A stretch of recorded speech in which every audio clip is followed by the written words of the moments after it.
All right, then. Good morning, everyone. Today is November 24th, 2020. This is a regular meeting of the members of the State Liquor Authority being conducted in Albany and also remotely. In Albany, we have Chairman Bradley joining us by video, Commissioners Ford and Commissioner Fan. Staff in attendance, we have General Counsel Meyerhoff, Deputy Commissioner of Licensing Roberts, and myself, Secretary Donahue, in the Albany offices. Chairman, do you have anything? Let me back up for a second. The next meetings of the authority will be December 8th and December 22nd. Those are both Tuesdays. Planning ahead in January 6th and 20th. Those are Wednesdays. Chairman, do you have anything before we get going? I do not. All right, then.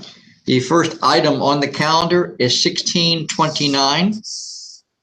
It's 1965 Coney Island Avenue LLC. It's an application for a class change from a on-premises liquor license to a catering establishment license. So this is currently a restaurant. Max occupancy is 232. The first floor was for events with table seating for 150, 2 customer bars with 16 seats. There's a deck with room for 20 off of that room with no seating. The principals have another license called the Long Beach Hotel. The applicant does have adverse history at this place. It's a 500-foot law case. The ALJ found no public interest. There are 5 licensees within 500 feet. There appear to be pending there were pending disciplinary charges, but they were resolved before today. They paid $20,000 fine and another $1,000 to settle their previous disciplinary charges. They want a catering establishment with 20 employees, 4 security, and principals to manage recorded music, DJs, and live music and dancing. No use of promoters. Yeah, and the discipline was for operating this restaurant as a catering hall, basically. They were found to be non-bona fide, and they say that they were just trying to find their footing at the beginning, and they were doing parties. They only did a couple of parties, and that's their explanation. All right, then. So with that, Commissioner Fan? I'm going to vote to approve. Commissioner Ford? Just give me 1 second. I can look at something.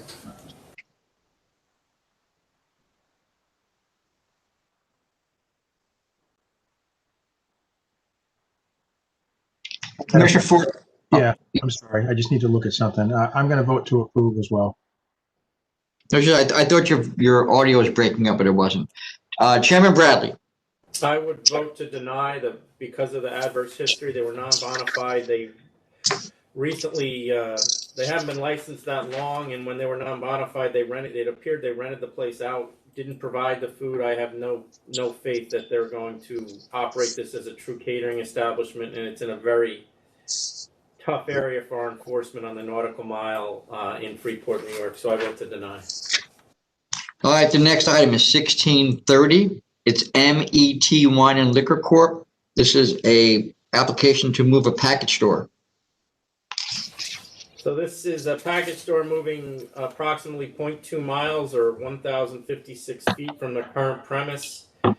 They are moving into a store that's 3,280 square feet. 1,390 of that square footage will be retail. They will have 6 employees and the principal to manage. There are 5 stores within 0.3 miles. The closest store will be 410 feet away.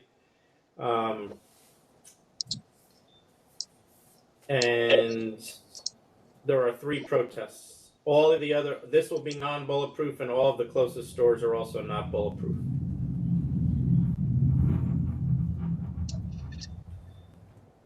Yeah, Right. they're really just moving down the street. I mean, like 2 blocks. The closest store, I think I read, is owned by his brother or brother-in-law, and he did not complain. The 2 protests came from 2 of the stores that are on Nassau.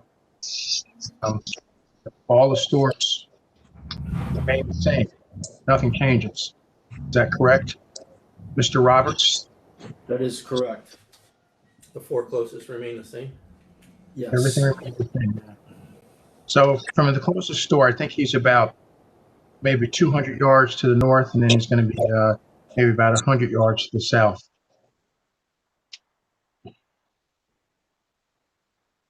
All right, so with that, Commissioner Fan, are you ready to vote? Yeah, I'm going to vote to approve. Commissioner Ford, I vote to approve as well. Chairman Bradley. I'll vote to approve. The next item, 1631, it's RHNYMP F&B LLC. This is an application for a change in the method of operation. So we're all familiar with this location, I believe, because they've been before us at least twice previously, if not 3 times. They currently have temporary outdoor use of the roof for the restaurant as a result of the COVID crisis. They are seeking permanent use of the outdoor roof for the restaurant. And they want food and beverage service out there right now, which we denied. The community, there are 2 protests, the community board and I believe a resident. The restaurant's on the 5th floor with rooftop area to display outdoor furnishings. And right now the restaurant itself has background music only with outdoor music ending at 8 o'clock. The restaurant closes at 12. The roof closes at 10. The restaurant people can use the roof till 11. No food consumption on roof. Booze can be consumed on roof, but not served except on rare occasions. And as I said, they do have temporary permission to use the rooftop as part of the restaurant. So multiple letters from neighbors in support, just to make the record complete. I don't know if they're neighbors or customers. Neighbors or customers, community members. All right, Commissioner Ford, you have something? Yeah, I'm saying in the 4 or 5 months that they've been open, it's true that we've not received any violations or complaints or anything like that, for the record. That I don't know. I think that's right, but I'm going to double confirm.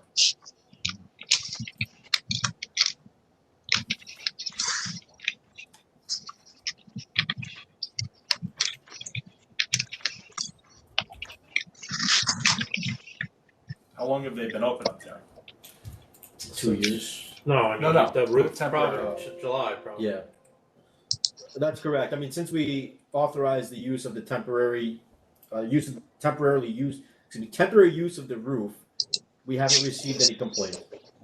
That's also since they replaced the whole staff that was responsible for that area too, which is, I think, dealt with I that. mean, that's one argument that can be made, and the other argument is that New York City residency has changed significantly since this crisis, and they live in the restaurant's in a very upscale neighborhood, which I would imagine if people had somewhere else to go, they would have gone there.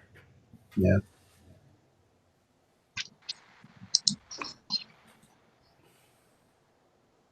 All right.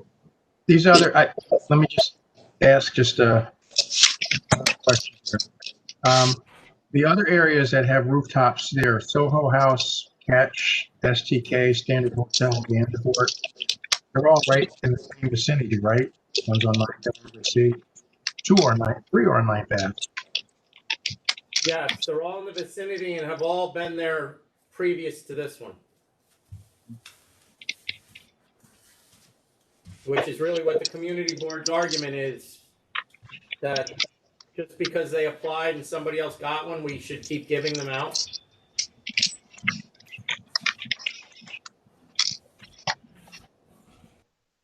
unless there's a reason in a specific case we shouldn't.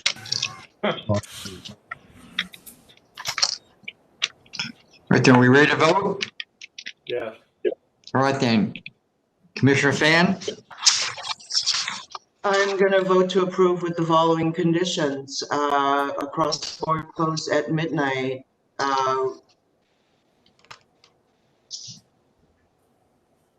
And outdoor music ending at 8 p.m. Background music only. No live music, no promoter.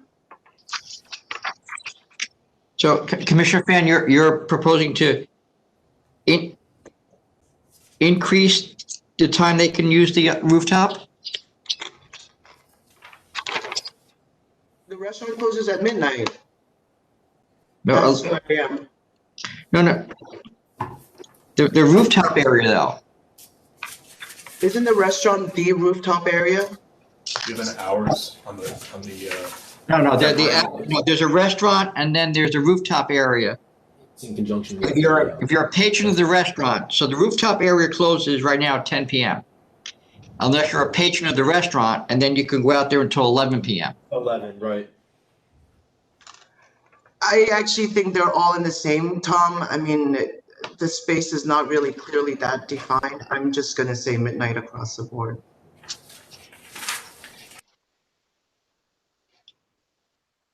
Can you go over your other conditions, please? I just said midnight across the board and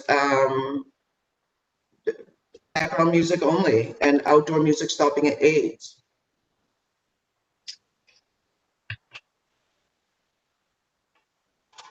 All right, so that's the already their conditions. Okay.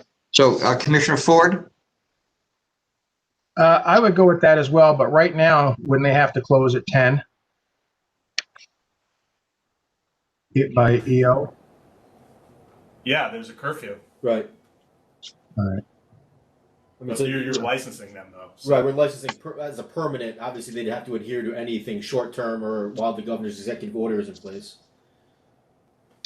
But this is consideration past that time. Okay.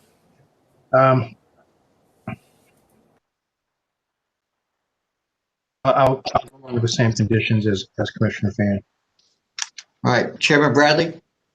I'm voting to deny I'm familiar with this area. There are rooftops there. They're extremely disruptive to the surrounding neighborhood. There are residents that live there. We've gotten consistent complaints over the years regarding these rooftops. And at some point, it has to stop. And no one told Restoration Hardware to put their restaurant rooftop in this neighborhood. There's plenty of other neighborhoods they could have gone. I agree with the community board completely on this. All right, then the next item is 1632, Koto JJBW LLC. This is an application for a new on-premises liquor license. This is a 500-foot case. It's a restaurant with 7 employees, and the applicant principles to manage recorded music only, no dancing, no securities. The max occupancy is 50. They have 2 tables with 23 seats and 1 bar with 3 seats. The applicants, as well as the location, have adverse history, although not recent. For the applicant, the history for the applicants is not recent. There is no protest. The ALJ recommended application be denied, finding no public interest, and because the applicant didn't disclose his arrest and didn't disclose the adverse history either. There's at least 30 plus licenses within 500 feet. You did get it in the supplement. Yes, Commissioner Finn. Get a copy of the certificate. I had requested one from the representative. I have not heard back right, regarding a more legible copy. All right, Chairman, Commissioner Ford, I'm not ready to vote on this. The certificate of disposition, I cannot read it at all. Does the certificate of disposition, does that impact your decision on whether to license it, or are you worried that the applicant is statutorily disqualified from holding a license? If it's the latter, we could make that a condition of approval that they submit that to us prior to issuing the license. I mean, it's fine, but this this is a recon, and they're saying that they have the certificate, but I can't read the certificate, so I just feel like I'm not ready to vote on it. If you're not, that's okay. This is a new application, though. I don't believe it's a reconsideration. Oh, We can put it over. We can Just put it over though if you'd like. Just put it over. Over until the 8th to get a better copy of the certificate disposition.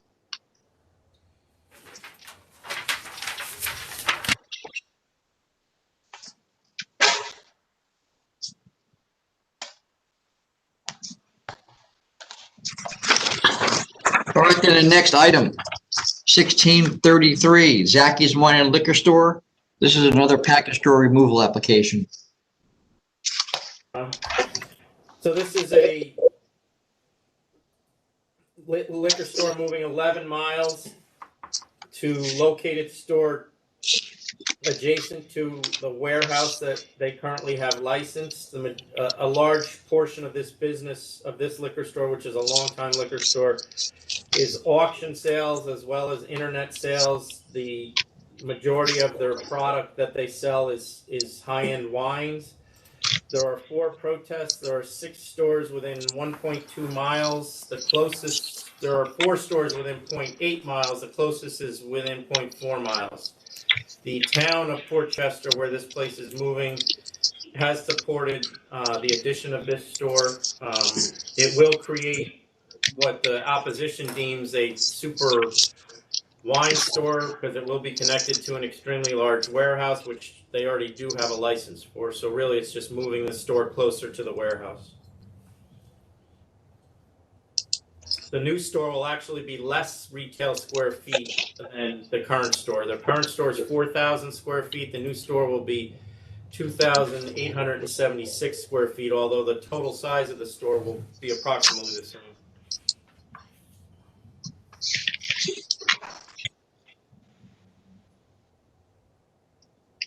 All right, And we do have letters of support from what, Port Chester Mayor, I think. Yeah, the city is in support of this. There's no question about that, as well as the other local electeds.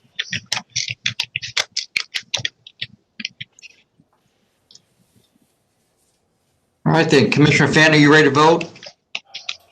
yes, I'm going to vote to approve. Commissioner Ford,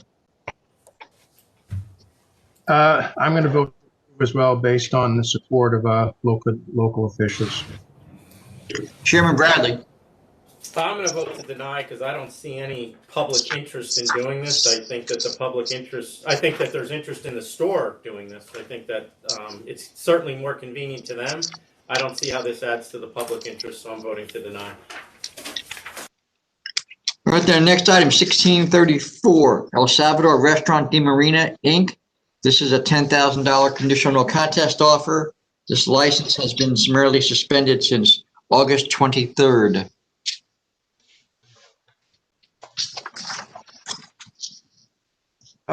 For 3 yield violations, 10,000 assessed. Commissioner Ford, 10,000 accept. Chairman Bradley,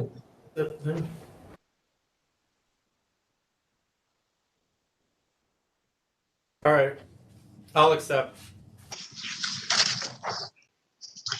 next item, 1635, Sarge's Tavern LLC. This is a new on-premises liquor license application. Our tavern with 8 employees and a hired manager. They're asking for jukebox, karaoke, live music, and dancing. They do have an outdoor deck. The applicant was a manager of the previous licensee, and the previous license here was canceled in March of 2020 for unauthorized corporate changes. And the applicant was certainly connected to that. Yeah, instead of paying the fine, they took a CNC cancellation and then applied for a new license. They got a temporary. Yes. Nice way to avoid paying a fine. So they were only open for about a year, with January 2018, 2020. So how long have they been open under a temp? Not on there. I think they are. They are. One moment. I'll get the exact time. We gave a temp to a canceled license. Who did that? You?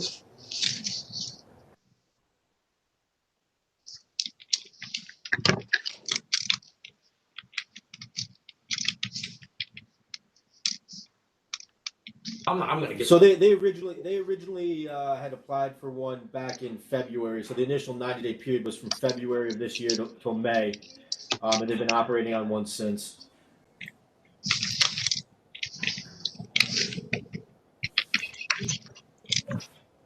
We do have So numerous complaints. They're still numerous operating. complaints Is that what you regarding said? it.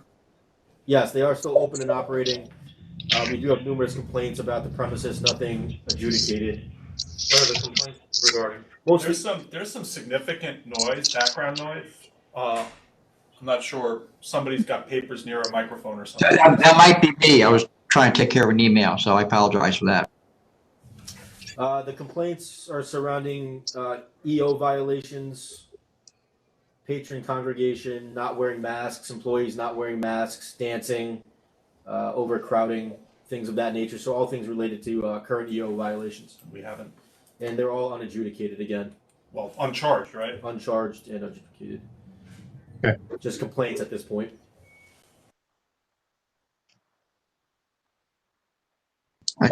So with that, are we ready to vote? All right, Commissioner Fan, I'm going to vote to deny. Commissioner Ford, I'm going to vote to deny as well. Chairman Bradley. Deny? Yeah. I'll vote to deny. Next item is 1636. Grupo Gitano LLC and Gitano NYC LLC. This is a request for a renewal application that was held over from the last meeting. So this is an outdoor temporary seasonal license that was when they went to the community board, the community board authorized them for 2 years. I believe they ended up getting a third year. They are now seeking a fourth year. Is that accurate? That's correct. And previously, the community board had made stipulations with them on the other 3 years. I don't think anyone, including us, contemplated a fourth season. They have since gone back to the community board regarding a fourth season, and it appears they have entered into an agreement with the community board, which alleviates my concerns about a fourth season. That's pretty much this. That pretty much sums it up. All right, then, Commissioner Fan, are you ready to vote? Yes, I'm ready to vote.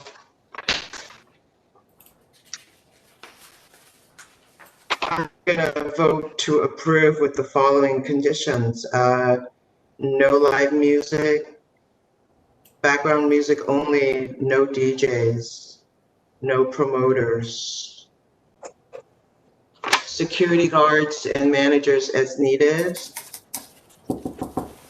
And I'm going to go to midnight across the board.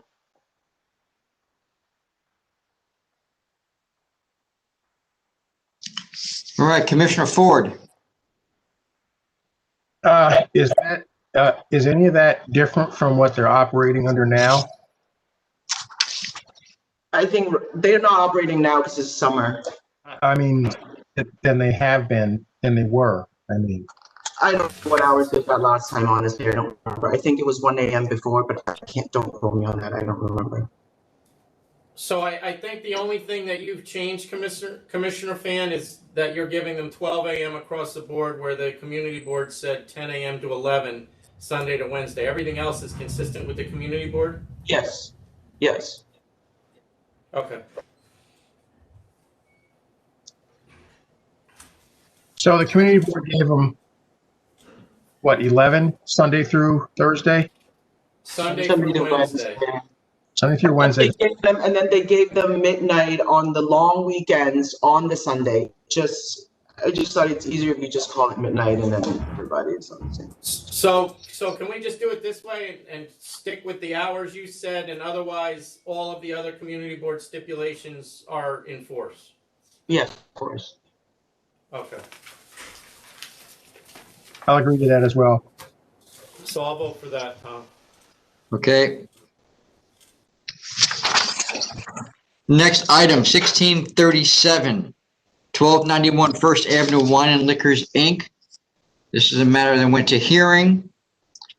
It was held over from the 1014 meeting. Which number is this? I'm sorry. 1637, 1291 First Avenue Wine and Liquors, Inc.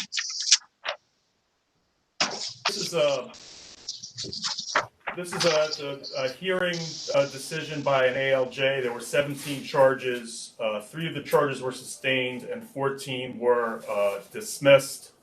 Counsel's office asked that the matter be held over because it was caught short on time to get a letter in to the board to discuss why counsel believed that charge 16 should be sustained. So we took the time to prepare the letter, have it delivered to licensee's counsel in advance to give the licensee's counsel 2 weeks to respond to the points made in the letter.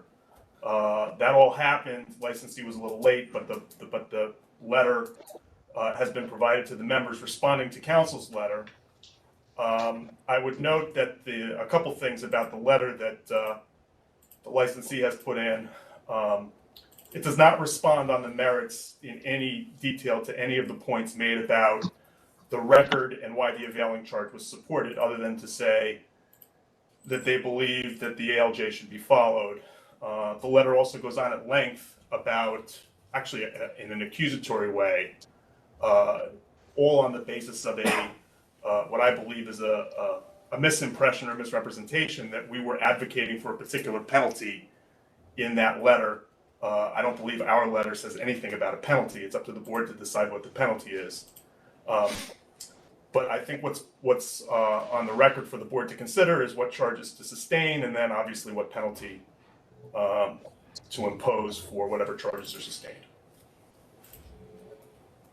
So I have to admit, I was somewhat taken aback by this decision as well, for, not just the availing charge, but the other charges as well. I thought there was significant evidence supporting those. Is there more that could have been done? Of course, but just dealing with the availing charge, since that's all you're asking about, or asking us to consider, there was evidence supporting the availing that was never discussed by the ALJ. It appears she took the majority of her time in discussing what wasn't put into evidence rather than what was. And to me, the two things that were not really analyzed at all by the ALJ was, one, that the employee of the store identified the quote-unquote consultant as the owner of the store, or the availee in this instance, and two, that the certificate of authority, which is a legal document that's given out by the state of New York Department of Taxation and Finance, permitting the business to collect sales tax, was in the name of the availee. The ALJ did not find that as interesting as I did for some reason, and seemed to indicate that this agency should have contacted state tax and finance to find out why it was in the name of the availee. And I don't know that that's necessary, given that the certificate was on the premise and was clearly in his name, and he is not the name of the owner of the business. I think the explanation for why his name was on there should have been given by the defendant, not by the state liquor authority. So that to me is damning evidence of availing, not to mention the owner's own statements that he intended that this was an investment similar to an investment in stock, which I think everyone is aware is probably one of the most passive investments you can make, and certainly indicates that you have no control over the company you're investing in, which obviously is not the law for the ownership of a liquor store. So I too disagree with the ALJ's decision in this, particularly on that on that charge. I too haven't read a decision that I had more questions or disagreements with than this one. But I have two questions. Number one, Jovi Wang has been gone, what now, a year and a half? Number one, was he ever listed on anything as a manager, as even a stock boy? That you mentioned on anything previously? He was not a, the application said that there would be no manager. Okay. And he was never identified in the paperwork that went to the State Liquor Authority. As to what's happened since then, I guess, Adam, do you see any applications for a change of method or an additional personal questionnaire or anything for a manager at the store? Yeah, like who's running the place since Jovi left? I don't see any applications for changes or submissions of ownership or any personal questionnaires reflecting a manager type presence. I believe the testimony at the hearing was that the named licensee, the licensed principal, parted ways with Jovi Wang when he found out about the co-op buying. And he may have even said something on the record, I don't recall, about getting somebody else to run the place, but I don't know exactly what happened there. And if he hasn't applied for a corporate change, a method change, I don't know that he shouldn't have a manager anyway, but. No, and let's be clear that Jovi Wang, based on all of the testimony, was making every decision related to this store's operations, including the purchase of inventory, the hiring and firing of employees, the hours that it would be open. Yeah, the testimony from the owner was as he saw fit. Jovi Wang saw fit.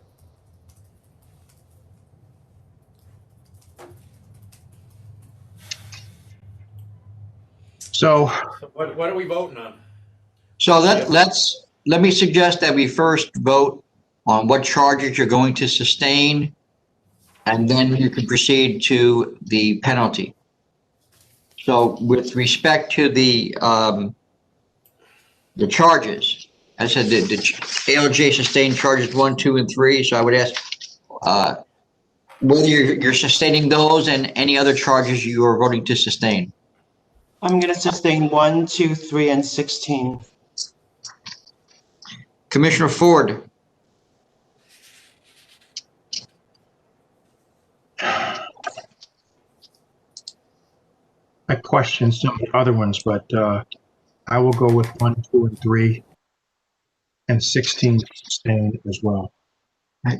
Chairman Bradley. Yeah, I'm going to do 1, 2, 3, and 16, and I'm with Commissioner Ford. The only reason I would not sustain other ones is because council has requested just 16. If some of the purchase from unauthorized sources if we were requested based on evidence to sustain those, I think that there is sufficient evidence in the decision to sustain those. But Right. I understand the reason for not doing it. All right, then moving to the penalty. Commissioner Fan. I'm at 15,000. Commissioner Ford.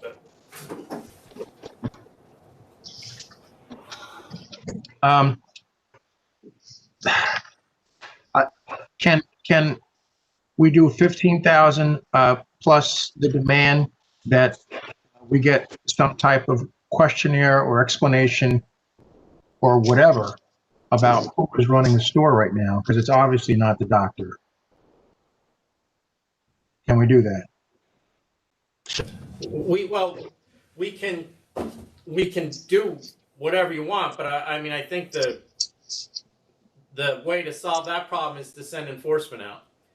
Yeah, I mean, getting a personal questionnaire from my standpoint wouldn't alleviate my concerns over who is actually running the operation as demonstrated by these charges. So, I mean, that'd be, in my opinion, more of a formality to get something on the record as opposed to something that we may be able to rely on. We can have enforcement go this or next week. Okay. So maybe hold it over? What do you think? Well, I mean, I can guarantee you that the doctor's not running the store. So is that your concern? My concern is that we don't know who's running the store, Then as we should. Well, will That's that the change? problem. I mean, will that change the penalty? I guess is what I'm saying. If there's somebody else running the store other than the doctor, that would be new charges. It would be, and actually with me at this point, I'm really leaning more towards a cancel bond because we don't know. True. And I'm not trying to be a hard ass, something like that, but we don't know. And he's had plenty of time to fix things and let us know who is running it. And he hasn't done that. So I mean, the alternative there then is to cancel it and let him come back for recon. Yes, and that's where I am, cancel and bond. That's where I am. Cancel and bond. And So if there is going to be a recon, there needs to be an explanation as to who has been running the store for the past several. What are we talking about? 2 years? Year and a half. Maybe purchase records to show that somebody, we leave it to the licensee and his counsel to decide how to present the evidence that this location hasn't just been availed to somebody else that hasn't been disclosed to the board since Mr. Wang was no longer involved. All right, the next item is 1638, Jolene Corporation. Sorry, Tom. Commissioner Fan, did you agree to that as well? No, she was at 15. Oh, 15, okay. 1638, Jolene Corporation. This is a $1,500 conditional no contest offer. Except 1,500, sorry. Commissioner Ford, At 15,000 on the brain, except 1,500. Chairman Bradley. I'll accept. Next item, 1639, Crest Hollow Club at Woodbury, Inc. This is a $5,000 conditional no contest offer. I'm going to counter at 7,500. Commissioner Ford, I would accept it in light of the fact there's been absolutely no adverse history in 46 years? Yeah. Just for the record, this was a wedding held with 75 guests. It was a matter that we considered bringing to the members for a summary. And it escapes me what factor led to the decision to not do that. But the conduct is similar to conduct we've seen with catering venues, exceeding the 50-person limit for events in violation of executive orders. But we don't have any record of, we have no record of this being a super spreader, do we? No. Okay. So I'm at 5,000 to accept. Chairman Bradley, 10. Kidding. I'll go with Commissioner Fan at 7,500. Is that what she was at? That's 7,500, Chairman. Counter at 7,500. all right, the next item, 1640, ECAF LLC. This is a $1,500 conditional no contest offer. For 3 yield violations, I accept 1,500. Commissioner Ford,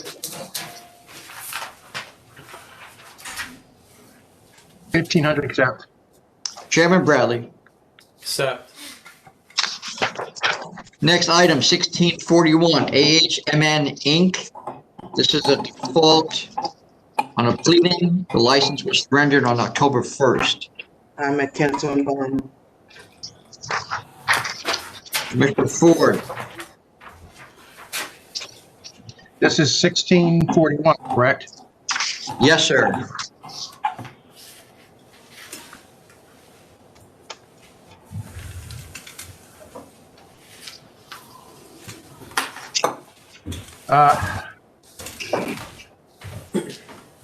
I was at 1,500. I'm The license has been surrendered Oh, I'm sorry. Commissioner, so that's why she canceled, I believe. All right, so what's gonna happen is that even if you impose a penalty, if they don't pay it, it's gonna get canceled anyway.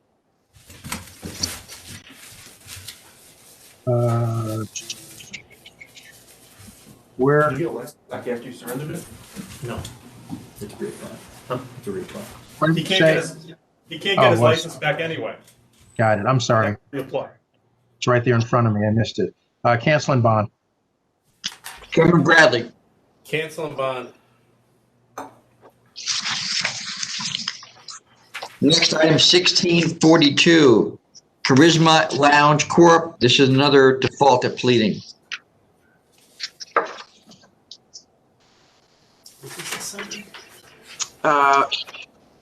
For 3 EO violations, I'm at 1,500.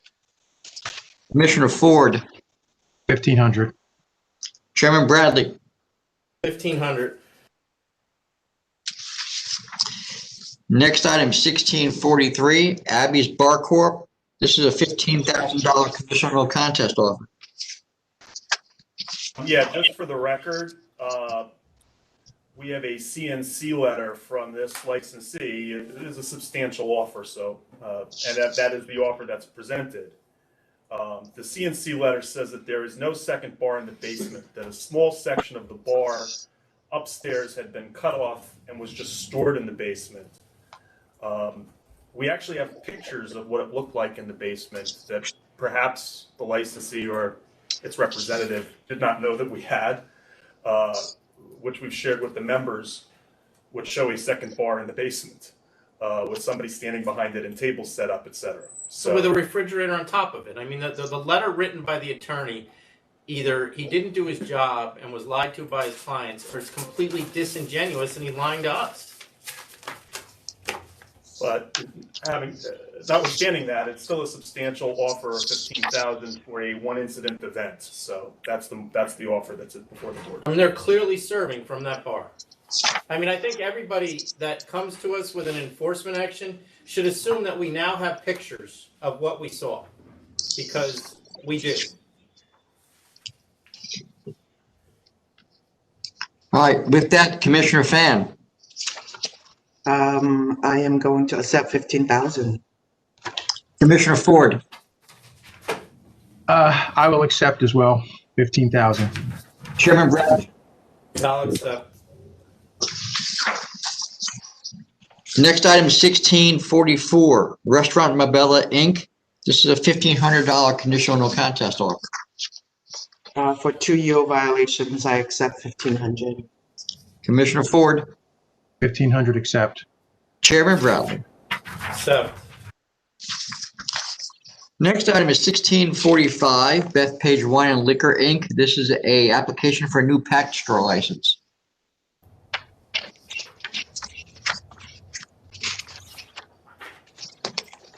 Adam, did So this this guy is a- send us pictures of his prior liquor store or something? Like, why is there all this liquor on shelves? You took the words right out of my mouth. What are those pictures of? Yeah, like, but they're not supposed to have it. Like, So this is a Nassau package store, 1,290 square feet, 1,050 square feet retail, not bulletproof. All the nearby stores are not bulletproof. There's 4 within 1.5 miles. The closest is 0.6 miles away. The store will have 3 employees. The principal will manage. There's no internet sales. The principal did own a store in New York City until February of 2020, but sold it. He also has 3 grocery stores and does have some adverse history, including sales to minors at the grocery stores. And then, Adam, you're going to answer her If question. you have any idea. Yeah, I mean, they shouldn't. I mean, either they are pictures that are not accurately reflecting what that estate should be, or they're selling currently without a license. I mean, that's the only reasonable thing that I could come up with about why you would have stock shelves showing your space when you're not licensed yet. So, go ahead, Commissioner Ford. Or conceptual. This is what it's going to Or look like. conceptual, yes. They could just be display bottles without any alcohol in them, That's right. as we've been told before by other applicants. I have a question for you That about means somebody drank all those bottles. The fourth closest store, R&K Wines and Liquors, says that they filed a transfer on one. Oh, and yeah, note removal application filed on 8/20/20. So are they leaving the hood or what? One of the stores. It's a good catch, Commissioner Ford. I Adam, read. you read this stuff. I know you do. Yeah, it appears that they are. Where, how far? I bet they're just moving down the street.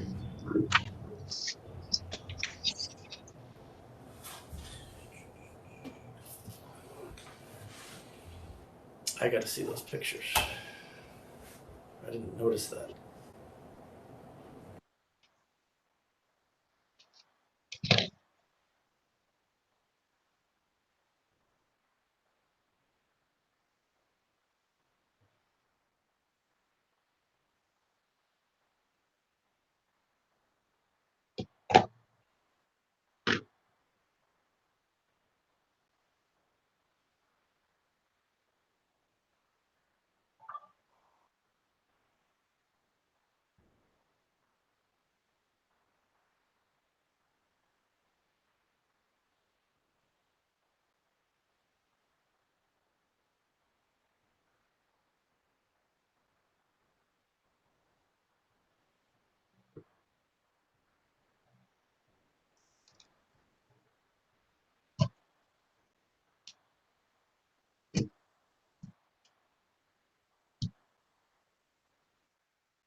I apologize. Just give me, I'm trying to bring up the removal application for the other store to find out how far they're going.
So, Commissioner Ford, so I'm having trouble accessing the record to answer your question about the.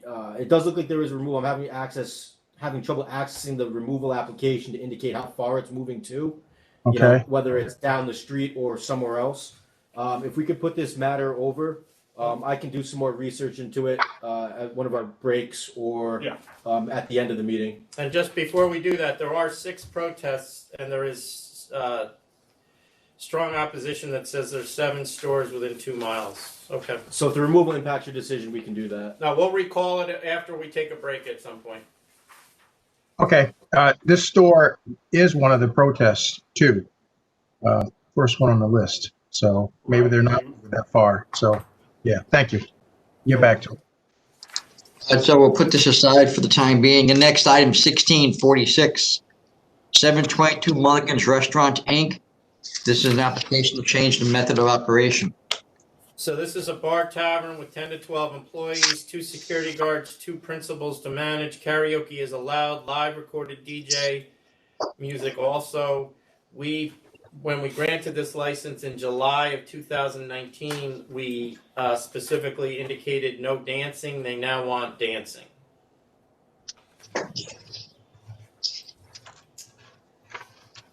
I'm gonna vote to approve adding dancing However, the licensee should be reminded there is no dancing during this COVID pandemic. Commissioner Ford, With recorded music, live music, and DJ, seems odd to not have dancing in the first place, but I'm sure there was a reason why we made that as a requirement. But I'm willing to allow it at this point. I don't think they have any history at all, no protest, so I will vote to approve. Chairman Bradley, I'll vote to approve as well, but so it's clear, there was also a condition that there be no use of promoters. I'm reinforcing that condition because if we find promoters, it will probably be the end, having been warned now. Yes, still no promoters.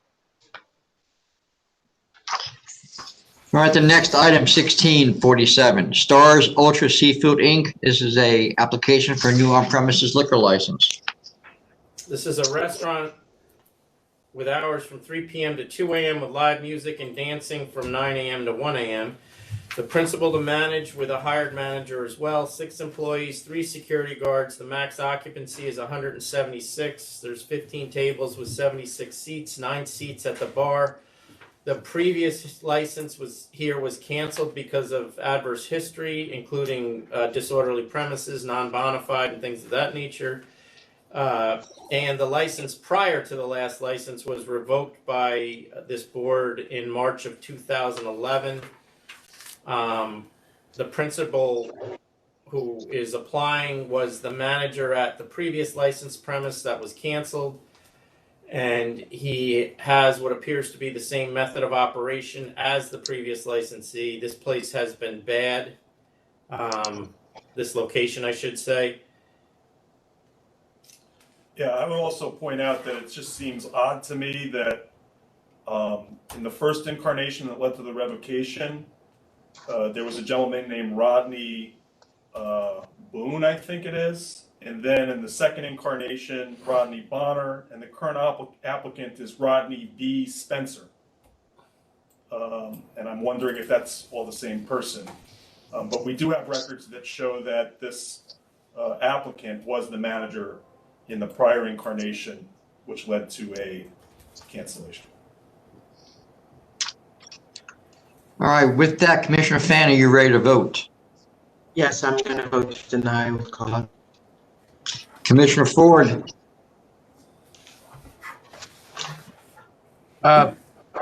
Basically, since he's pretty much proposing to run the same shop as before, which was a ton of problems, I'm going to vote to deny as well. Chairman Bradley, I'm going to vote to deny for adverse history, for the fact that the principal was the manager during the previous adverse history, and because of the same method of operation that has proven not to be successful there. I do also just want to put on the record that we did get an opposition letter from the Nassau County Police Department that was not in your materials. Make sure Tom gets that for the record. next item is 1648, Daniela of NY Inc. It's a new on-premises liquor license. One second, Tom. Can we get a copy of that too, in case we have to look at this again? Adam? Yes, Letter. I will make sure it gets distributed to the members and Tom. Thank you. All right, 1648, Daniela of NY Inc. This is a Suffolk County on-premises license. It's not subject to the 500-foot law. It's a restaurant with 5 employees, principal to manage, and she'll also hire a manager. She only wants recorded music. The principal has previously managed a catering hall. The previous application was disapproved because the applicant was an availee of a prior license.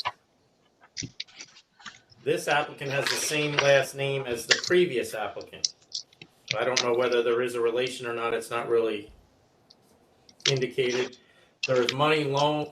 The applicant received a loan from a Leonel Romero, who I assume is her husband.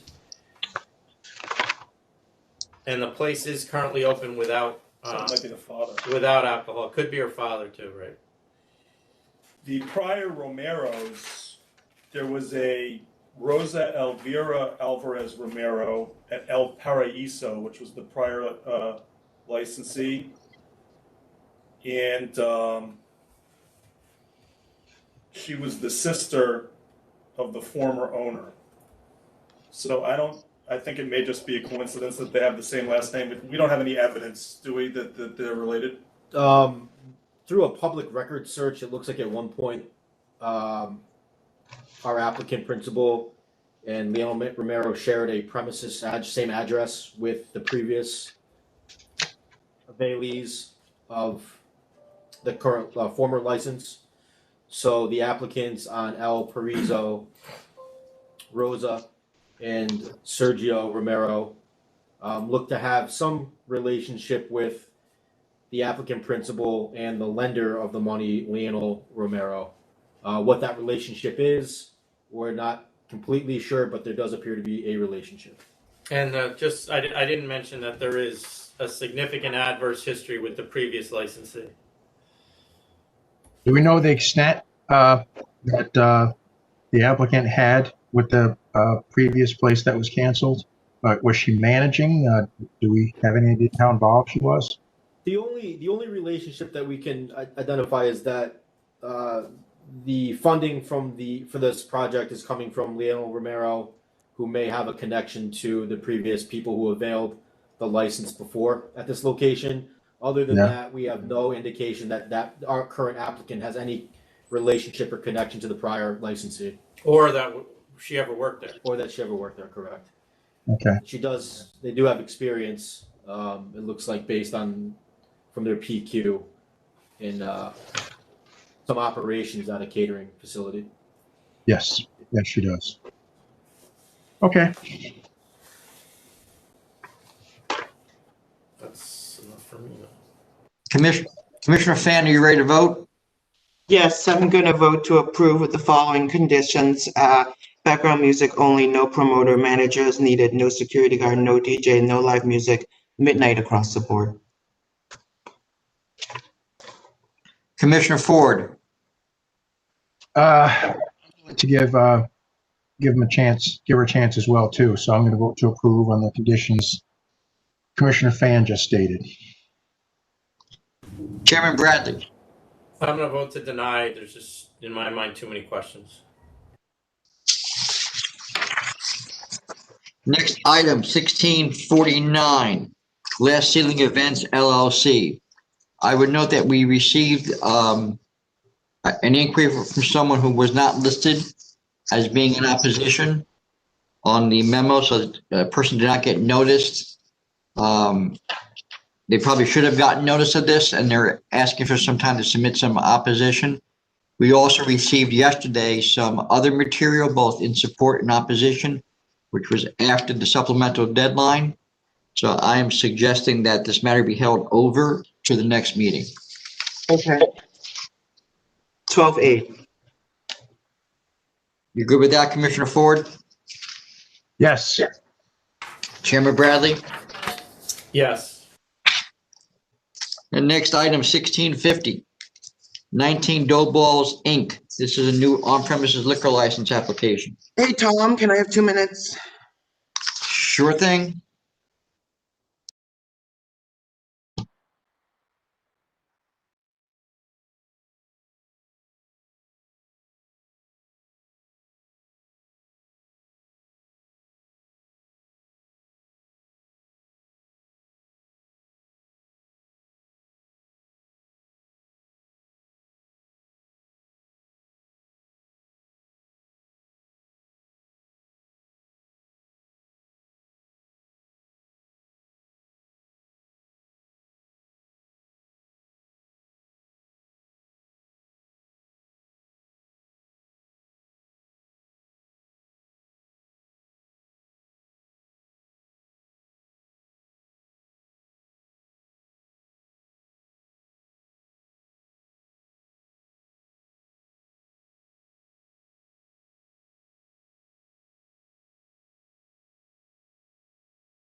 Commissioner Fan, are you ready to get going? Yes. All right. Commissioner Ford, are you ready? All right, great. All right, we're going to return to item 1650, 19 Dough Balls, Inc. This is a new on-premises liquor license application. It's a restaurant with 5 employees, no security guards, and managed by principals, recorded music only, no dancing. 2 principals have no experience. 1 does have limited experience from 18 years ago. The location has extensive disciplinary history, including focal point and disorderly premises. However, this method of operation appears significantly different than the previous one. It appears it's gonna be a straight pizza restaurant. The money invested is basically all listed as to miscellaneous expenses, which I'm assuming means they're open right now, probably without alcohol. Probably. Yeah, in the supplemental, they said that was an error, that the renovation costs were included in the miscellaneous expenses by mistake. So it's renovation costs, at least some portion of it. And they've also been on a permit since July. And we don't have any issues with them since July. All right, then, Commissioner Fan, are you ready to vote? Yes, I am going to vote to approve with the following conditions: background music only, no promoters, manager and security guard as needed, and midnight across the board. They offered 10 p.m. Didn't they say they were going to close at 10 p.m.? They did. No, 12 is fine. Yeah, They that's can fine. still close at 10. Right. All right, Commissioner Ford? All the guys, a couple of them are, one's a correctional facility cook, another one's a correctional facility supervisor. So it sounds like decent experience to me. And they're licensing the front patio too, correct, Adam? I'm sorry, Commissioner Ford, your question? They're licensing the front patio too, correct? Is there like a front area? Yeah, there's a sidewalk cafe, Yeah, 16. Sidewalk Cafe, right. All right. I would vote to approve as well, as under the conditions as Commissioner Fan. Chairman Bradley? I'll vote to approve under the same conditions. Next item is 1651, Halsey Bar and Grill. This is an alteration application. This license was first approved in September of 2017 over significant opposition from the community board. When it was first approved, we put significant restrictions on the license, and in the application, the applicant had indicated there would be no use of the outdoor area. The applicant now wants to use what is a backyard. There are protests from several community groups. The applicant has also previously applied to have other restrictions lifted, which we denied previously, mostly because there are residents nearby as well as the history. And this applicant's license was summarily suspended on August 8th, 2020 for COVID or executive order violations, and they have since paid $15,000 fine and received their license back. So Commissioner Fan, are you ready to vote? It's I'm a going to vote to restaurant- deny. Okay. Sorry. That's all right. I was just going to say it's a restaurant with 8 employees, the principal and managed. There's currently no music, and they have a 12:30 close, which is actually 10 now because of COVID. Commissioner Ford?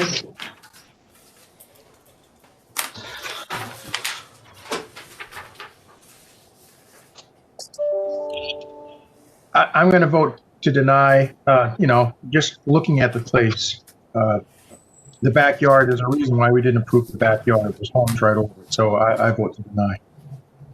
Chairman Bradley? Yeah, I'm going to vote to deny as well. I mean, the restrictions that were placed on this place were for the protection of the surrounding community, which is the residences that are very, very close to this location, and permitting outdoor service in the backyard is just a bad idea to achieve those goals, I would believe. The next item, 1652, Hamid Zaid. It's a new grocery store beer and wine product license. Grocery store with 3 employees, the principal to manage. It's strangely, the applicant has a job as a cashier at another grocery store that he intends on keeping. The applicant availed his previous license in Erie County to another person. We canceled that license in December of 2003. The applicant applied for another license in 2010 and was denied in Erie County due to criminal history and his adverse history with the SLA. And that's it. This is in Rochester, Rochester, Monroe County. Commissioner Fan?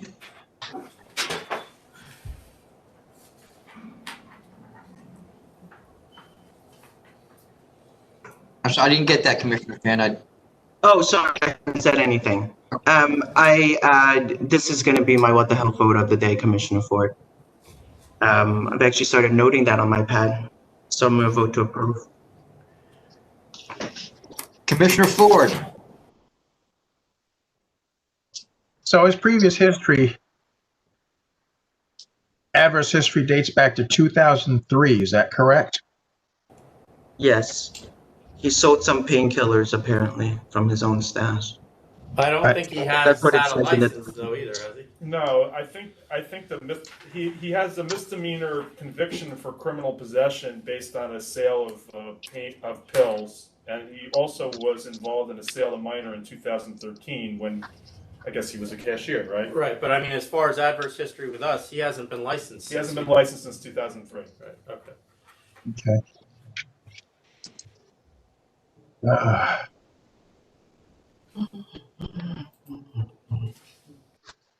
I will vote to approve as well. This would be my what the hell to for the day. All right, Chairman Bradley? What did he do? He said yes. I'm gonna vote to deny. Chairman Bradley is keeping his what the hell vote in reserve for another application. All right. 1653, KM1 Hospitality, Inc. It's a new liquor license. It's a 500-foot hearing case. Secretary Donahue, I'm going to request that we give this one back to licensing to handle, please. Sure. As well. So you don't want to hold over, you just want it back? Yeah, I think based on the information in the 500-foot hearing, I don't think this should have came to you for consideration to begin with. Thank you. Is it operating? Is it operating as a temp right now, Adam, or just without alcohol, or what? You know? I'm sorry. Your question was if they're operating without alcohol? Yes, or under a temp right now. I don't believe it's a temp. It's a new on-premise, so unless it was a transfer, they wouldn't be able to get one. So, Okay. It's in New York. Yeah. So I'm going to ask that we give this back to licensing to handle the decision. You got it. Commissioner Fan, you agree with that? Yes, please, thank you. Chairman Bradley? Yes. Next item, 1654, OMKAR NY Inc. It's a new grocery store beer and wine products license application. I'm gonna vote to approve. Commissioner Ford?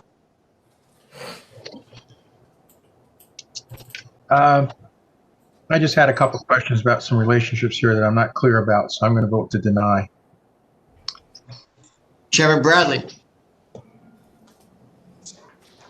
Yeah, the current owner of the store plus the previous licensee own the building together and appear to be related because they used to live together as well, correct? I mean, there are a lot of intertwining relationships here. The previous application was disapproved because we didn't believe the owner was the only owner. Now that owner is selling the store to this applicant. And this applicant appears to only plan on working 5 hours a day. I mean, I still don't believe this is going to be solely owned by the applicant. I'm voting to deny as well. All right, the next item, 1655, Room 100 Corp. It's a new on-premises liquor license application. Restaurant with 4 employees, 4 security guards, principal to manage and hire a manager.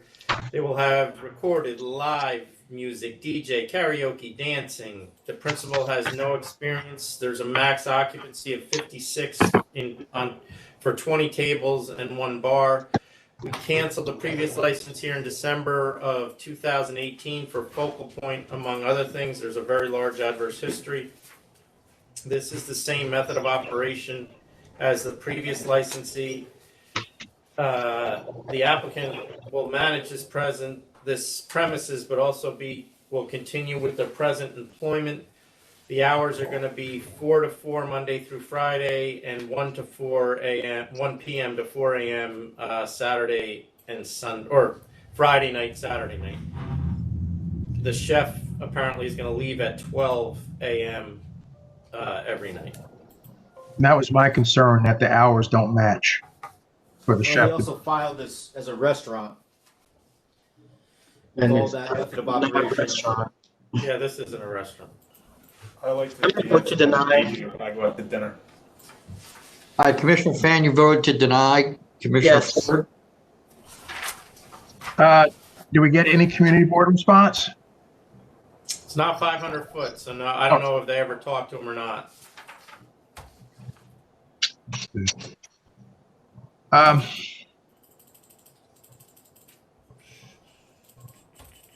Live DJ, recorded karaoke, dancing, and security. Till 4 a.m. Which is pretty much what we canceled in 2018. Yeah, that's too much mirrors what we took out before, so I'm going to vote to deny as well. Is there a lawyer on this? Chairman Bradley? I'm voting to deny. Next item is 1656, KJ Discount Wine and Liquor, Inc. It's a new package store license application. This will be a package store with 2 employees, principal to manage full-time. Principal has no experience. It is not bulletproof. The premise was not previously licensed. There is 1 protest. The closest store is 0.5 miles away. There's 3 stores within 0.5 miles. There are 4 stores within 0.6 miles. The third closest store, which is 0.5 miles away, is bulletproof. All the other closest stores are not bulletproof.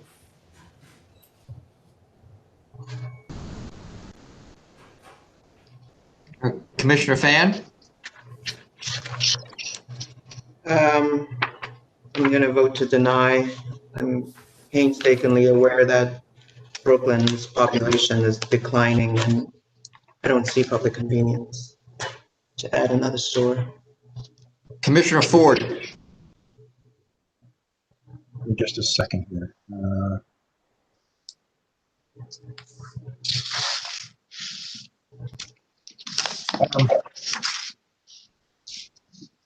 Looking at the other stores, I guess I really don't see a great demand. 1 store didn't even respond.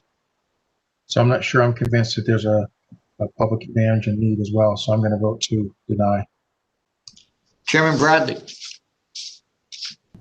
I'm going to vote to deny. There's 4 stores at least within 0.6 miles. There's no public convenience and advantage. The population is stagnant or declining, as Commissioner Pham pointed out. And it would appear that they haven't indicated any different products or services that they're going to provide that the other stores are not already providing. The next item is 1657, B&L Mordecai, Inc. This is a request to change the method of operation with respect to closing times. Restaurant with recorded music. The principal manages. There's 5 employees. Currently, they're open 12 a.m. Sunday through Thursday, 1 a.m. Friday and Saturday nights. There is no DJ, dancing, or live music. They are asking for 1 hour for 1 a.m. Sunday through Thursday until 2 a.m. closing on Friday and Saturday, and that's it. The community board approves. With the community board support, I am going to vote to approve the extra hour where Sunday, Thursday to 1 a.m., Friday, Saturday, 2 a.m. Commissioner Ford? Also note that the 49th precinct had no objection either, so I will vote to approve. Chairman Bradley. I'm gonna vote to approve as well. Next item, 1658, 4272 Katona Pub, Inc. It's a no contest plea.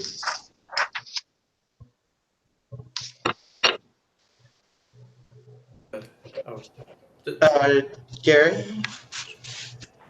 Oh, I'm sorry. So, 1658, right? Non-bona fide. So what we have is a no contest on a non-bona fide charge because the corporation was dissolved in 2012.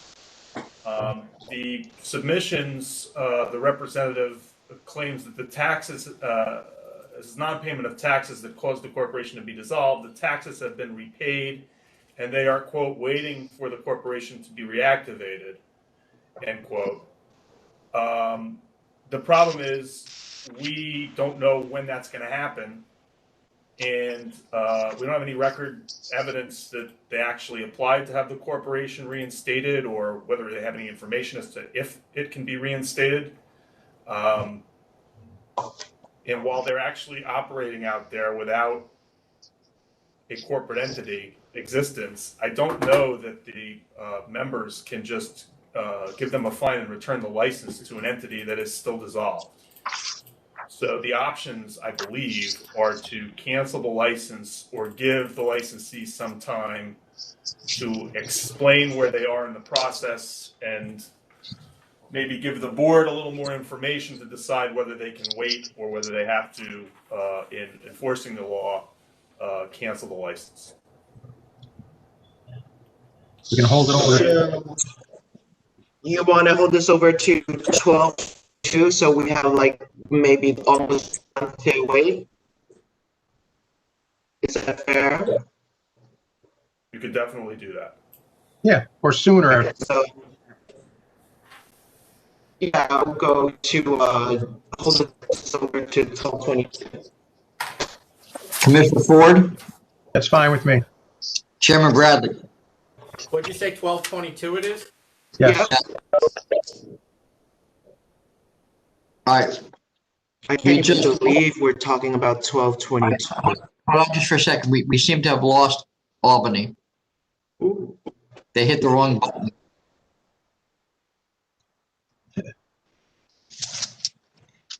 So we'll just wait a second while they dial back in, I hope. I'm guessing they hit the end call button instead of the mute button. I will, well, I'll give them another second, and otherwise I'll head down the hall and see what's going on.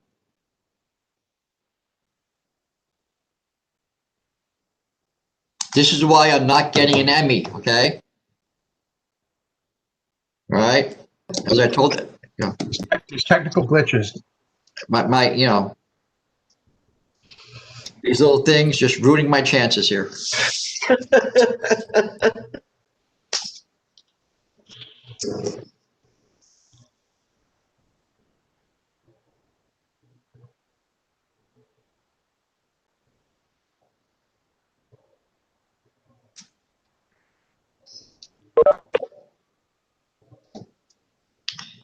Hey, don't hit the red button.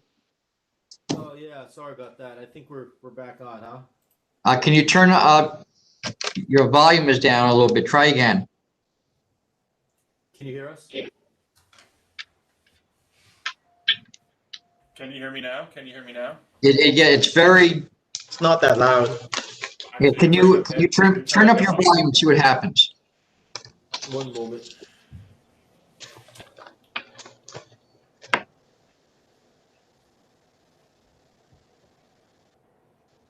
Don't come in, Paula, because I don't want you back on the front page. I have my mask on. Yeah, but I don't. I have 2 masks. I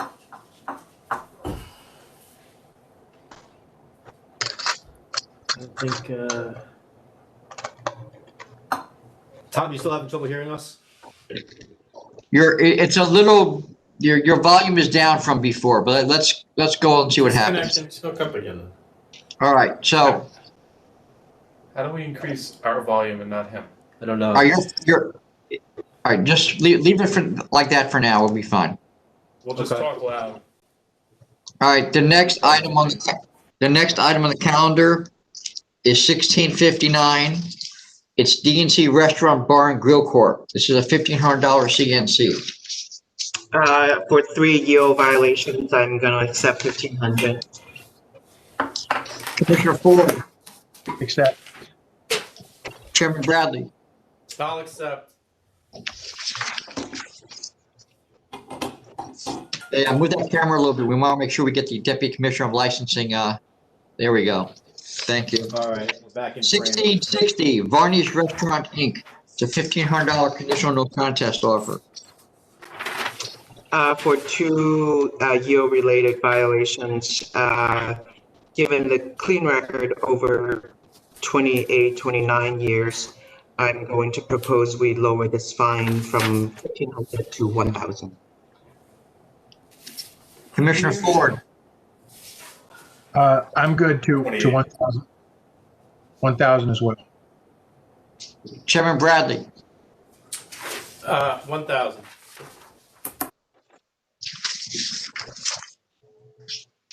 next item is 1661, the Tortilla Taco Bar LLC.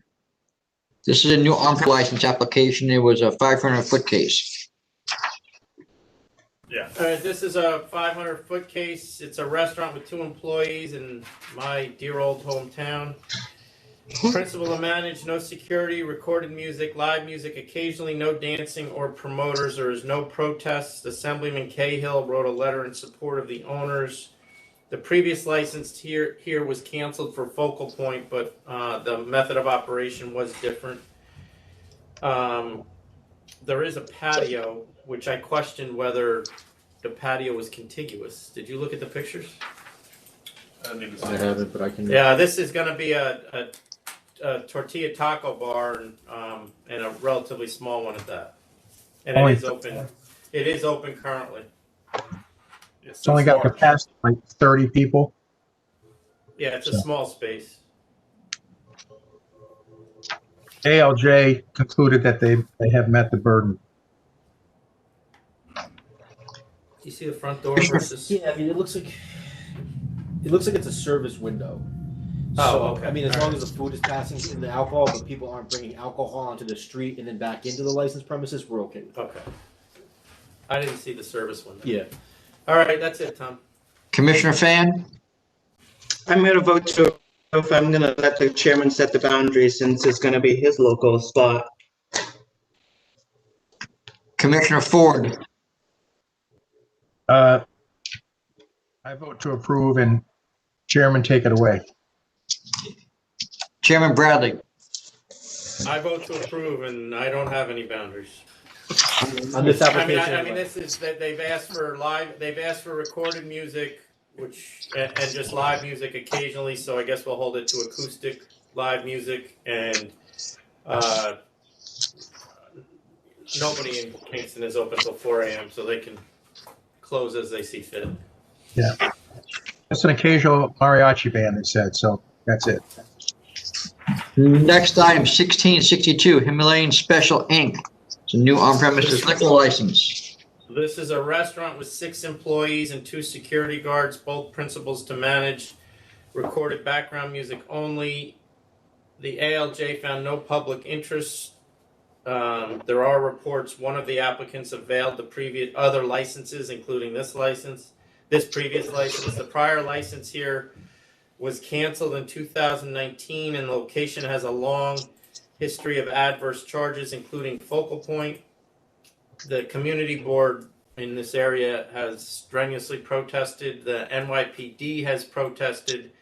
The police department believes this is one of the worst places in the area. I have been to this area over the summer on numerous occasions, and that's saying a lot. That this was the worst place they had to deal with, because there are a number of licensed premises within 500 feet of this place. Yeah, I would also add that there is a lengthy letter and some accusations made that the police department's position on this space and perhaps on this applicant is the result of personal animus from a prosecutor that works for me and some kind of conspiracy between the police and the state liquor authority. And he also points out that he does not have an adverse history. My reaction to all that is that the police reports that we have speak for themselves. And there were 2 cases against this particular licensee, and he chose not to go to hearing on either of them, and now says that the charges were all trumped up. And the interesting thing is, if you avail other licenses and you aren't actually a licensee, you're not going to have an adverse history. But that doesn't mean that while you're operating a place that you had no right to operate, it wasn't a dangerous location. And for this particular applicant, we have 3 examples of places that he was availing. He's in the record on all 3, and they were all closed for being dangerous and problem places. NV Cafe, Classicos, and then this Himalayan Special, which was only open, I believe, for about 6 months before he was found to be availing it. No, and just to add to that, I think for the other 2 commissioners, I don't think we have to go back that far to see the conduct that was occurring on Steinway Street during the summer. And I'm not attributing it to this applicant or this licensee, but this is a 500-foot case. And the police have been working extremely diligently to try to keep that neighborhood under control due to the number of on-premises licenses that are presented in that neighborhood. And when they tell you that they have a problem in this neighborhood with a particular location, based on my experience in that neighborhood, I'm going to follow their expertise. All right, so with that then, Commissioner Fan, are you ready to vote? Yes, I'm going to vote to deny with cause. Commissioner Ford, I'm going to vote to deny as well. I'm just not comfortable with it based on what the police are telling us, even though we do have some support from Senator Parker. But I'm still going to vote to deny. Chairman Bradley,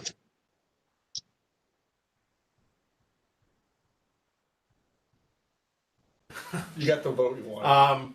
I'm going to vote to deny for cause, as well as for the fact that I don't believe there's any public interest in adding this license to this area at this time. all right, the next item is 1663. It's 9294 Main MM LLC. Request to extend the deadline to meet the conditional approval. License was conditionally approved in May of 2019. They are asking for an extension to May of 2021. I'm going to go to May 3rd, 2021. I'll vote to approve as well to May 2020. Restaurant at a Woolworths? Sorry, what were you saying, Gary? It's a restaurant at a Woolworths? I'll vote for the same. Final approval? Yes, that's final. What is it? Next item, 1664. Conditional contest offer of $6,500. I'm going to accept 6,500 for one cell to Commissioner Ford, Yeah, it was 18-year-old. This is their second sale to minors. Accept as well. Chairman Bradley, I'll accept. next item, 1665. Licensee is Brandon Lee. Conditional contest offer of $10,000. For sale to minor, I'm going to accept 10,000. Commissioner Ford,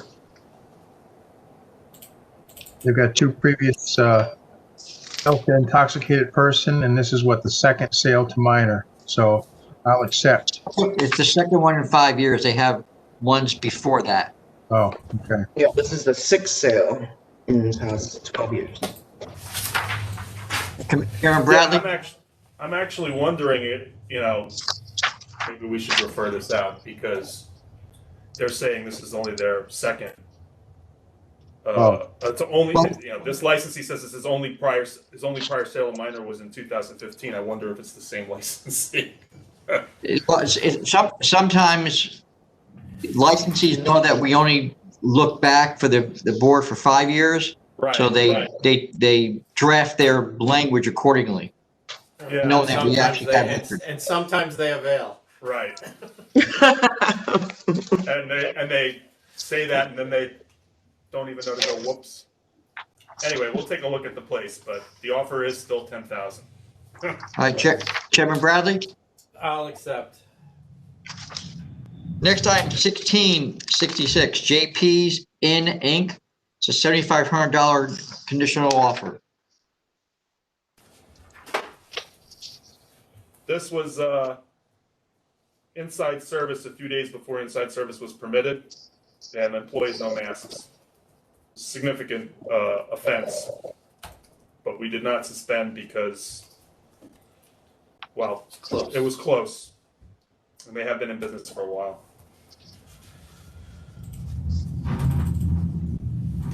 Commissioner Fan? I'm gonna accept 7,500. Commissioner Ford? Accept. Chairman Bradley? I'll accept. Next item is 1667, Granny's Bar and Grill Inc. It's a $1,500 conditional offer. 1,500 accept for 2 EO violations. Commissioner Ford?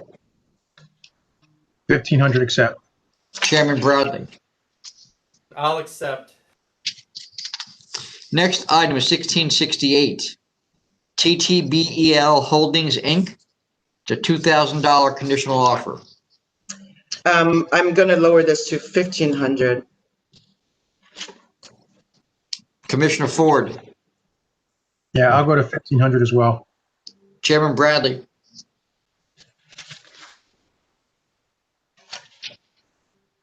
I'll do the same. Yeah, that should have been 1,500. Next item, 1669, Old Brick House Cafe Inc. It's a $1,500 conditional no contest offer. I'm at 1,500 for 2 EO violations. Commissioner Ford? 1,500 accept. Chairman Bradley? Accept. Next item is 1670, LPB1 LLC. It's a $2,000 conditional offer. I'm gonna go to 1,500 if you guys agree with me on this one as well. Commissioner Ford? Yeah, I'm at 1,500. Chairman Bradley? I'll accept. I'll go to 1,500. Next item is 1671, it's DJB Tap Inc. It's a $1,500 conditional offer. 1,500 accept. Commissioner Ford? 1,500 accept. Chairman Bradley? I'll accept. Next item is 1672, Mestry Inc. It's a $2,000 conditional offer. Again, I'm gonna go to 1,500 due to the history here, 21 years, no record. Commissioner Ford? 1,500. Chairman Bradley? 1,500. Next item, 1673, Paramount Theater LLC. It's a $1,500 conditional offer. 1,500 accept. Commissioner Ford? 1,500 accept. Chairman Bradley? Accept. Next item, 1674, JAG Unit 1 LLC, $1,500 conditional offer. 1,500 accept. Commissioner Ford? 1,500 accept. Chairman Bradley? Accept. Next item is 1675, East River Inn, Inc., $6,000 conditional offer.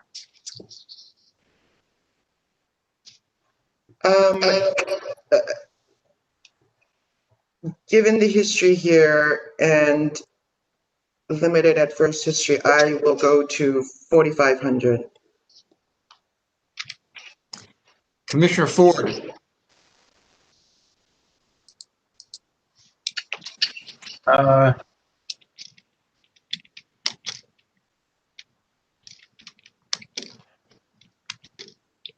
I'll go to 4,500 as well. Chairman Bradley, I'll go to the same.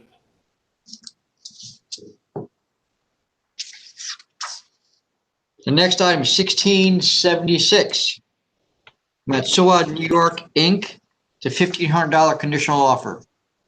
For 2 year-related violations, given the long history of 23 years, I am going to go to 1,000.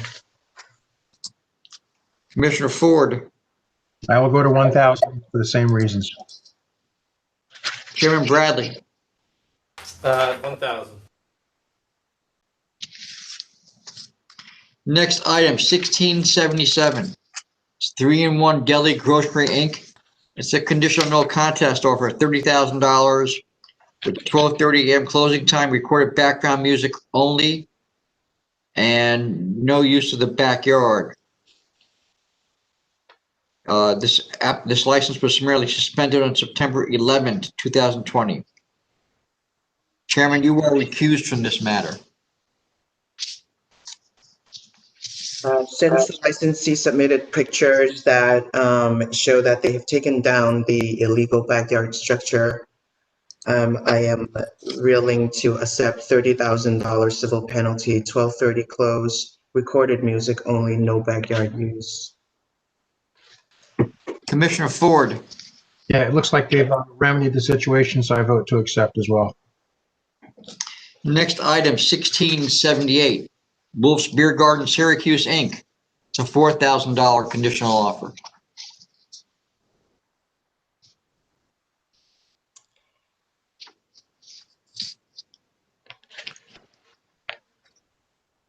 Commi- Give me a moment.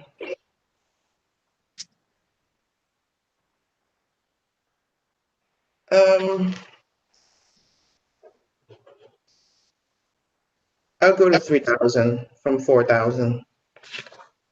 Commissioner Ford, That's kind of like exactly what I was thinking too, 3,000. Okay. Chairman Bradley, 3,000.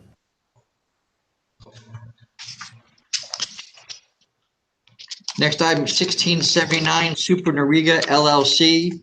It's a $1,500 conditional offer.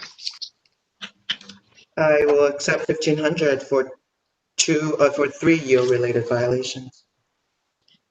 Commissioner Ford, Accept. Chairman Bradley, Accept. next item, 1680 Amici Restaurant, Inc. It's a $1,500 conditional offer. 1,500 accept. Commissioner Ford, 1,500 accept. Chairman Bradley. Accept. Next item, 1681 Bimbers Delwood, Inc. It's a request for reconsideration. Reconsideration to accept, cancel, and bond, right? Yeah, so the licensee presented a CNC, the board countered at revoke and bond, and the licensee is back asking for reconsideration at a compromise of cancel and bond.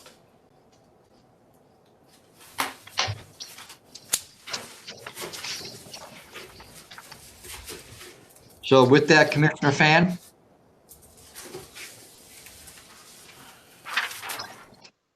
I'm at revoke and bond. Commissioner Ford,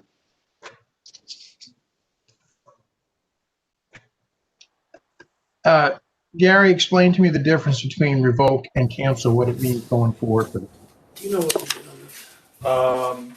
Revoke means that if the licensee has any other licenses, that those would also be revoked. So it would have an implication for other locations besides this one. Okay. It also means the licensee cannot apply for a license for, 2 years? And it's considered a more serious charge when you evaluate future applications, either from this licensee or at this location. Right. Yeah, I mean, I think looking at what went on here and the proximity, the closeness they are to neighbors, I would want it more seriously held against them as well. So I'm at revoke and bond as well. Chairman Bradley. I was at cancel and bond. So well, it was a request for reconsideration, so are we deny, just for the record? I'm taking it from Commissioner's Fan vote that she's denying reconsideration, keeping the existing offer. Is that correct, Commissioner Fan? Yes. And Commissioner Ford? Yeah, I guess I'd be in the same boat there. Yes, I'm rejecting the offer. And Chairman Bradley, you're granting reconsideration and you would accept their proposed penalty. Correct, and only for the reason that, not that they don't deserve the higher penalty, but in order to avoid an unnecessary hearing. Right, we will have to go to hearing on the charges to prove them, and which I'm not saying we wouldn't be able to, but that is the implication of the vote. Okay, do you want me to go to cancel and bond? I'll go to No, it's cancel up to and you. I bond. don't know. I would have asked you to. No, that's up to you. I'll go to cancel and bond. The charges are very strong. I know, I mean, 17-year-old shot inside? I mean, that's a pretty big deal. Another person on the street. So, But Tom, I'll go to cancel and bond. All right, so Commissioner Fan, you're going to grant reconsideration and go with cancellation and bond. Okay. might as well make it a trifecta. I'll do this one, Tom. All right, so then we've got 3 votes to grant reconsideration and accept the offer of cancellation of bond. The next item, 1682, Malagos Recart is a $4,000 conditional contest offer. Accept 4,000. Commissioner Ford,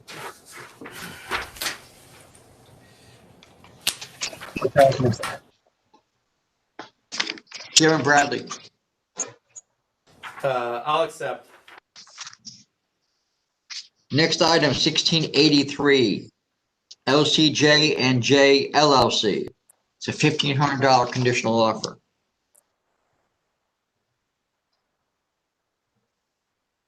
$1,500 accept. Commissioner Ford, 1,500 accept. Chairman Bradley, Accept. 1684, 3402 Broadway Tavern, Inc. It's a $1,500 conditional offer. 1,500 accept. Commissioner Ford, 1,500 accept. Chairman Bradley. Accept. Next item, 1685, Astoria Beer and Cheese, Inc. $1,500 civil penalty offer. 1,500 accept. Commissioner Ford, 1,500 accept. Chairman Bradley. Accept.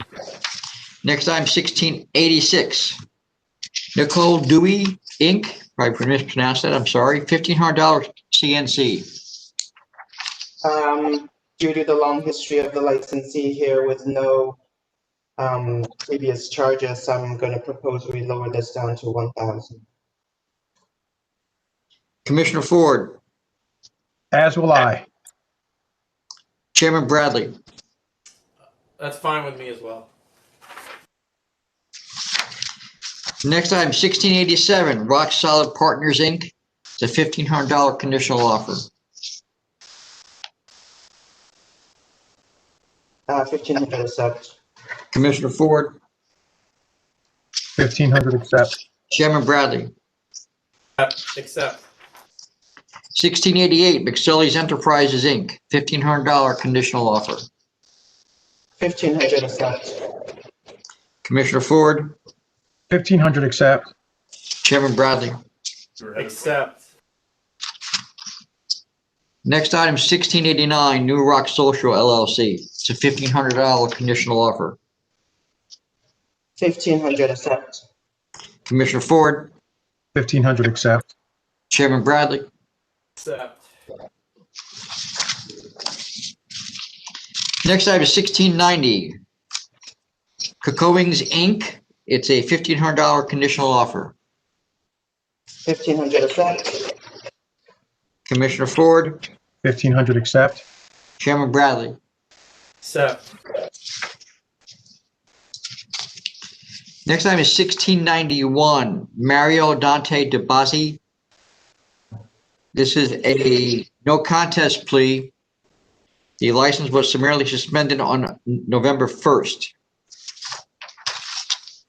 This was a summary where 17 patrons were in the bar, basically acting like it was 2019, standing, drinking, no masks. Given the long 30-year history here, I'm gonna be willing to accept 7,500. Commissioner Ford, Yeah, no history in almost 35 years.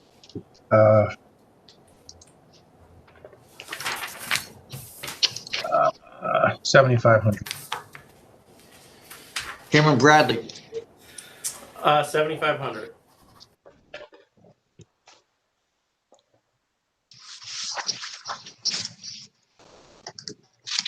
Next item is 1692. Tree Bros Inc. It's a $1,500 conditional offer. 1,500 accept. Commissioner Ford, 1,500 accept. Chairman Bradley. Accept. Next item is 1693. JGR Hops Inc. It's a $6,000 conditional offer.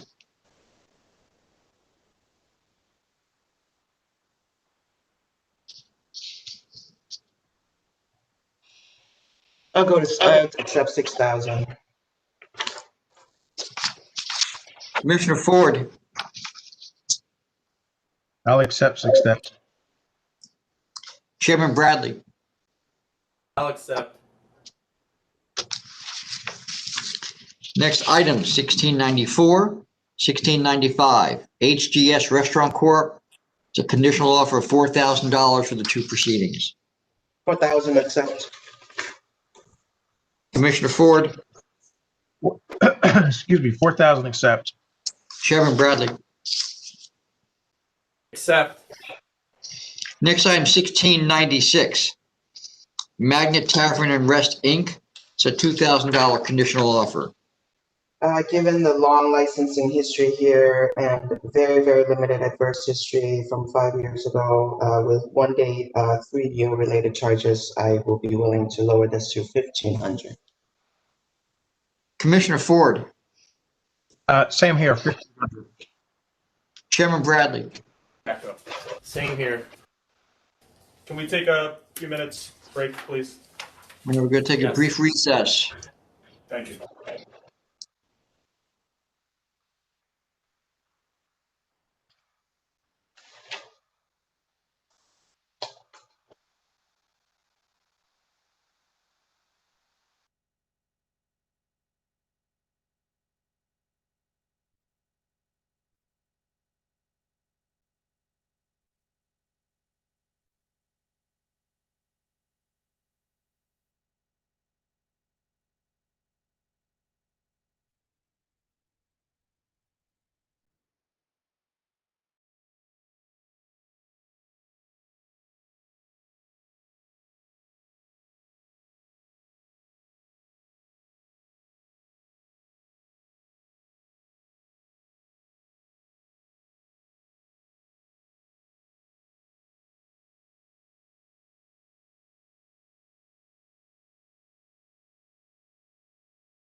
Are we all ready to proceed? Commissioner Ford, are you there? Yes, I'm here.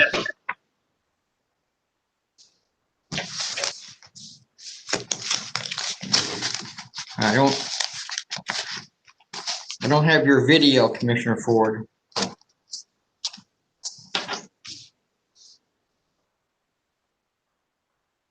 There we go. All right then. The next item is 1697. CVS Albany LLC. It's a $3,000 conditional offer. This matter should have been on a non-calendar, but it was sent to the full board accidentally. Commissioner Fan?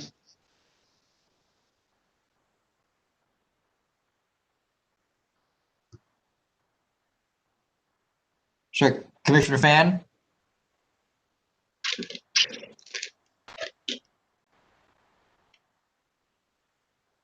Can you guys hear me?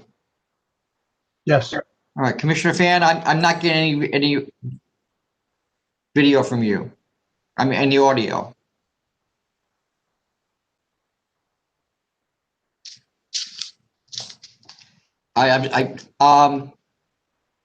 Can you maybe suggest dropping out of the meeting and hold on. Can you hear me?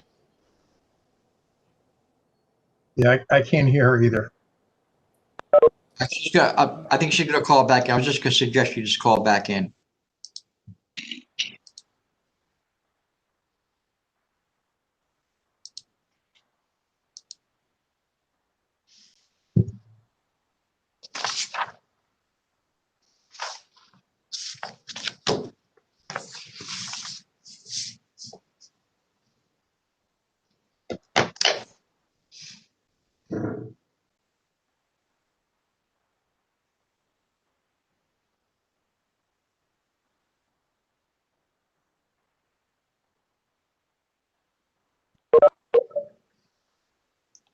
Hey, Commissioner Fan, can you hear me now? Yes. Great.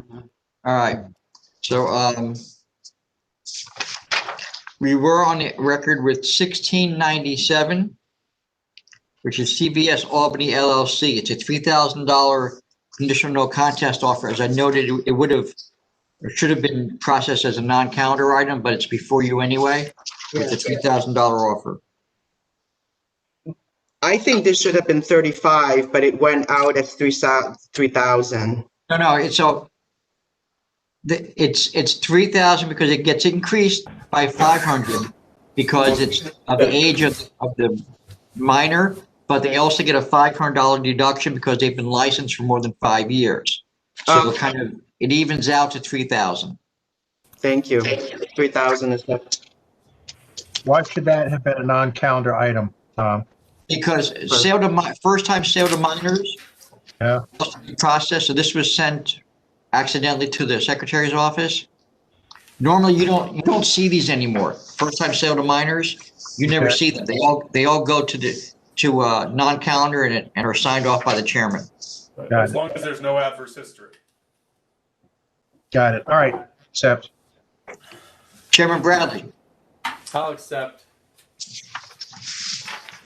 Next item, 1698, Fitzkeller Ventures, Inc. This is a $1,500 CNC. 1,500 accept for 3 related violations. Commissioner Ford. 1,500 accept. Chairman Bradley. Accept. Next item, 1699, Havana Central NY5 LLC. It's a $1,500 conditional offer. 1,500 accept. Commissioner Ford. 1,500 accept. Chairman Bradley. Accept. Next item is 1,700, M&R Firefest Corp. A $3,000 conditional offer.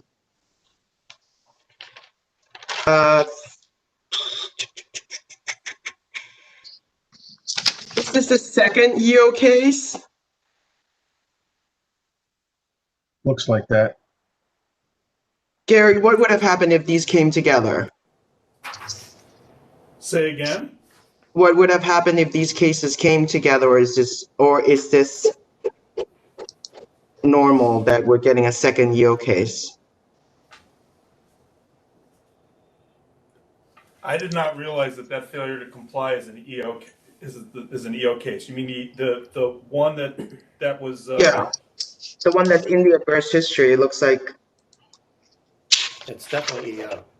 Yes, Yeah. we weren't doing anything other than EO Right. at that point. The answer is that we would assess the case based on the merits. This is a case that it involves only face mask violations for employees, which we view as important, but not as Serious. problematic as congregating patrons. So I would say this is in line. Could be higher. Maybe 1,000 higher would be, but this is in the range of discipline that we've given for similar conduct. okay, I'll accept 3,000. Commissioner Ford, I will accept as well. Chairman Bradley. I'll accept. Next item is 1701, Brinker Restaurant Corporation. It's a $1,500 CNC. 1,500 accept. Commissioner Ford, 1,500 accept. Chairman Bradley. Accept. Next item, 1702, Barry Goike LLC. This is a CNC of $20,000 with 12:30 a.m. closing, recorded background music only. The license was summarily suspended back on July 31st. Just so the record is clear, this is not just COVID violations. This is a sushi restaurant that apparently decided, for a variety of reasons, that it was going to turn itself into a strip club for the night. Allowed 12 strippers and lap dances, contrary to their license application, as well as, I would imagine, the zoning laws in the area where they were.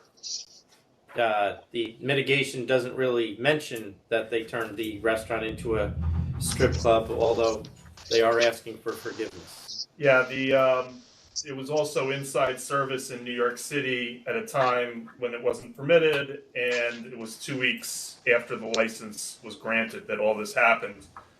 The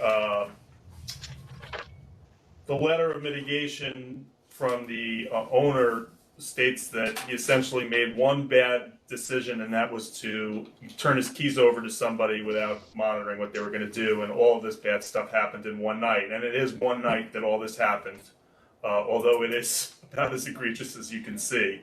And it was a total of 17 days after he opened. But he does say he gave his place to a friend for $1,000. He's endured a 3-month suspension because he couldn't afford to pay this fine that he's offered during this period that he's been closed. Okay. That's the story.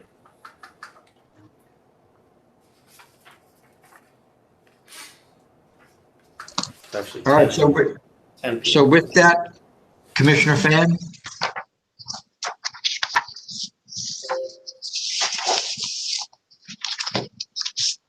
I'm going to accept 20,000, 12:30 close, recorded background music only. Commissioner Ford, I will accept the 20,000 and the other conditions? and the other conditions as well. Chairman Brown, 17 I'll do the same. next item is 1703, Genio Reynoso. This is a request to extend the deadline to meet the conditions of approval. I'll go to May 16, 2021. Commissioner Ford, May 21. Chairman Bradley, May of 2021. Final for the Final extension. next item 1704, Andy's Luncheonette Inc. It's a $1,500 conditional offer. Given the long history here, I will be willing to go down to 1,000. Commissioner Ford, Same here, 1,000. Chairman Bradley, 1,000. Next item is 1705, Sarah's Wine 65 LLC. This was held over from the last meeting to allow the opposition to get some material in.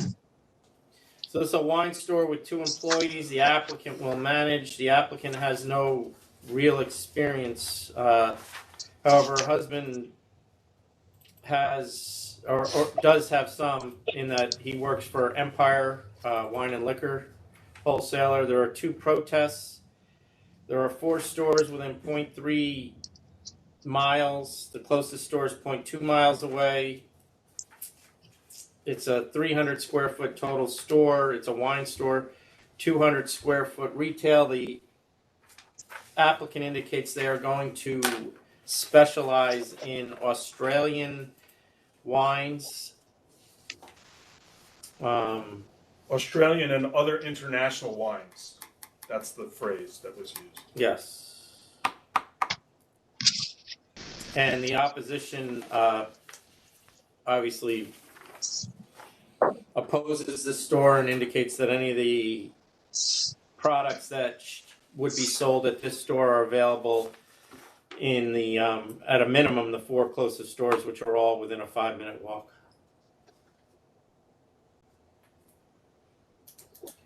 Commissioner Fan, are you ready to vote?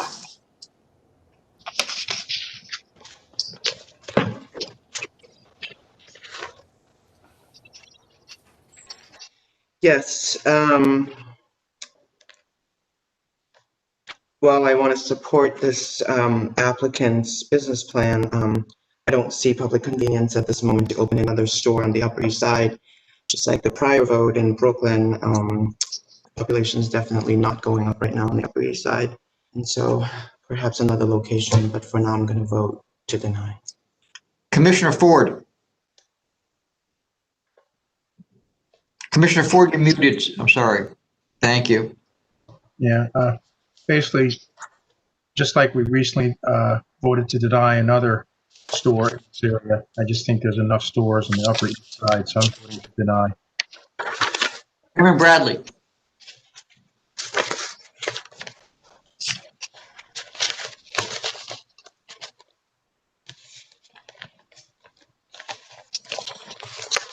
Chairman Bradley?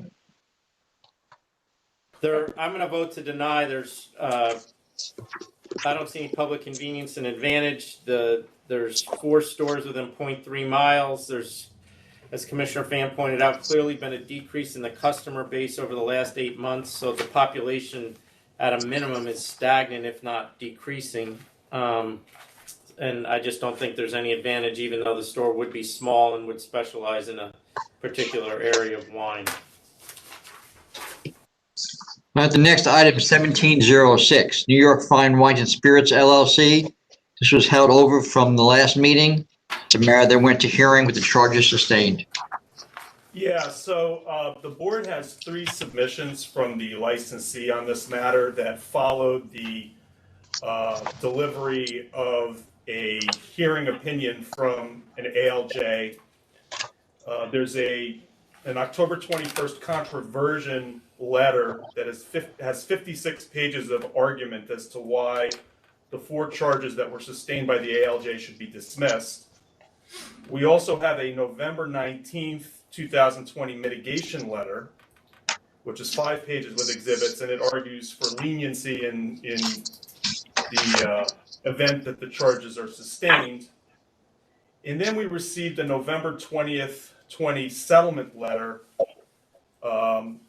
And with the members' indulgence, since the settlement letter would potentially affect what would ordinarily happen during this meeting on this particular case, I thought I would discuss that first. Just for the record, this is not a conditional no contest offer. It's not something the counsel's office has sent to the board. We're actually surprised by the submission. At least since I've been here, I've not seen anything like this considered by the board. But rather than have this licensee claim that it should have been looked at before a ruling was made on the hearing, it is being presented to you. Also at the top it says conditional plea offer for settlement purposes only, inadmissible in any subsequent matter. No one at the State Liquor Authority, to my knowledge, agreed to accept this as confidential. And since it impacts a decision to be made on discipline before the State Liquor Authority, and such offers are ordinarily discussed freely in board meetings, I'm not sure that the board needs to consider it as confidential. So I'm going to just continue and describe what's in here. It essentially seeks to settle together the matter that's pending before the board against the licensee New York Fine Wine and Spirits with another matter that is not yet concluded. It's in the middle of a hearing and is actually in the middle of litigation against Taste of New York Beer and Grocery, a separate license issued to a separate entity, although there's obviously common ownership here. And the offer purports to only apply if both pieces are accepted. So at a minimum, since we don't have a record on the matter number 2 in front of us, I don't see how this could be accepted at this meeting. It could certainly be rejected, because if the board is unwilling to consider even the first half, we could move on and deal with the case that's before the board. But if for some reason the board was inclined to consider this, we would have to put everything over. With respect to the offer, I mentioned it was not a conditional no contest plea, and that is clear from the offer. It does not say anything about them pleading no contest. In fact, it expressly says that they are maintaining their plea of not guilty. And they are asking that the State Liquor Authority voluntarily dismiss or withdraw charges 1 through 5 with no finding of a violation. I have been in touch with counsel to this licensee, both inside and outside, explaining why this type of offer couldn't be accepted. Based on my view of the way the law works, it's up to the board to decide, though. I can only give my opinion. Rule 54.2A of the rules of the State Liquor Authority require licensees to either make a not guilty plea or a no contest plea. This is either neither of those two, or it's just a not guilty plea. And what they're essentially asking the SLA to do is to withdraw or dismiss charges that were presented by my office in good faith. And my office does not, at least has not in the year I've been here, and the board members who are here longer than I am can tell me if things have been different beforehand. But my office does not, quote unquote, plea bargain, meaning we withdraw or dismiss charges brought in good faith in return for a cash offer on some other charges. And that's even before a case goes to hearing. But this licensee wants us to dismiss the charges after they've gone to hearing and were sustained by the ALJ.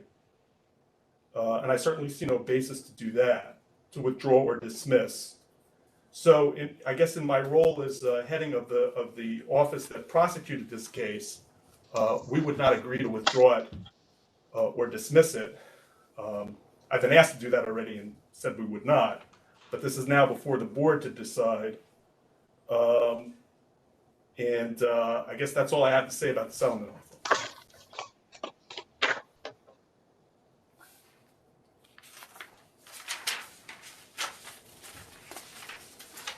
Are you gonna discuss the other things or no? Well, I thought that the board, maybe it made sense for the board to decide whether it wanted to consider this, because if for some reason it wanted to accept the settlement, which is certainly not my decision, or negotiate on terms similar to this in some kind of counteroffer, then we wouldn't have to address the rest of it. But if that's not the board's decision, I can go on to address the other things after that. All right, so let's take a vote then on whether or not the members want to entertain the proposal by the licensee to resolve the matter.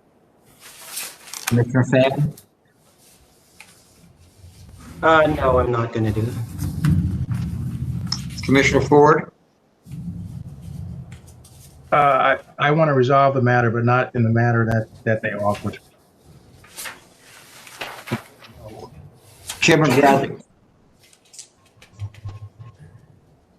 No, I don't. I mean, this is unprecedented. This is not the way these cases are resolved in any way, shape, or form. And just so the other commissioners are aware, I have encouraged numerous times counsel to engage with the defendant and try to work out something under a conditional no contest in order to resolve these cases, because it has been protracted litigation, and mostly on their side.